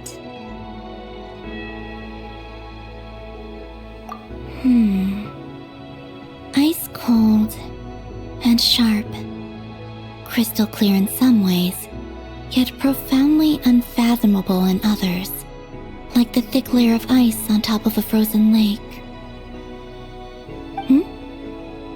That's just the impression that Tsaritsa gives me. I was never able to glimpse what truly lies beneath that icy exterior. In fact, I don't think the people of Snezhnaya even know what kind of power their god wields. Maybe that's because the Tsaritsa herself has never acknowledged, nor accepted that power. There's Regrator, the Rooster, and the Jester. Between them, they control a lot of what happens in Snezhnaya, but I can never wrap my head around how exactly power is split between them.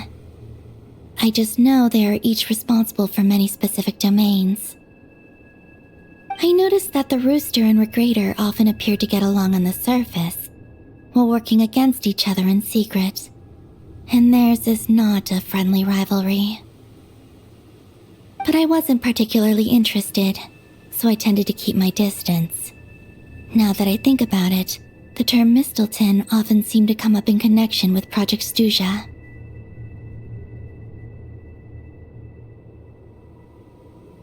Once things settle down in Nodcry, I'd like to explore the world beyond Snezhnaya. You've told me so many stories about the other places you've been to, and all the friends you've made there. I'm curious to visit those nations and see them for myself. It would also help me learn more about the journey that has made you into the person you are today. Okay. As you continue on your journey, don't forget to gaze up at the moon once in a while. It is, after all, no longer an illusion. It shall cast down its true moonlight, connecting us in truth.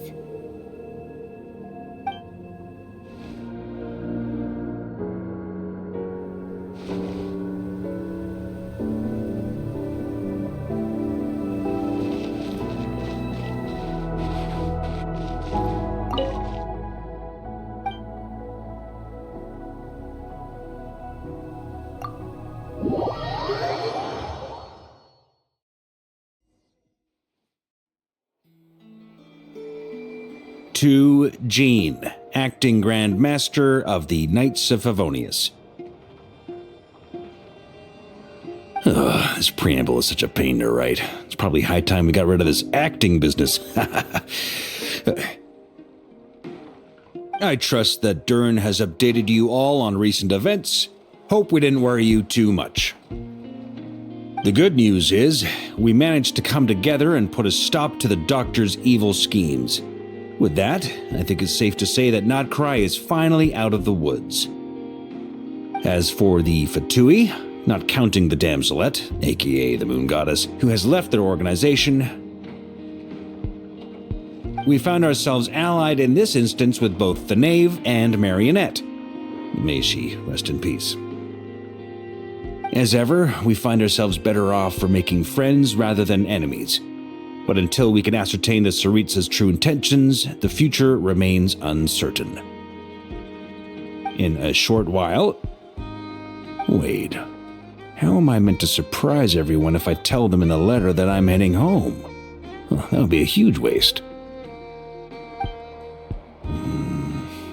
Okay, got it. I will begin sending the expeditionary team back home in waves. I'm sure they'll be able to answer any questions you still have. I hope they won't gloss over the details of my many heroic deeds, but if they do, I'm sure it'll be because they're just too exhausted from the long journey. I think of Mondstadt daily. Please give everyone my best regards. P.S. The honorary knight went above and beyond this time. Are there any other honors we can give him? I'll leave it with you. P.P.S.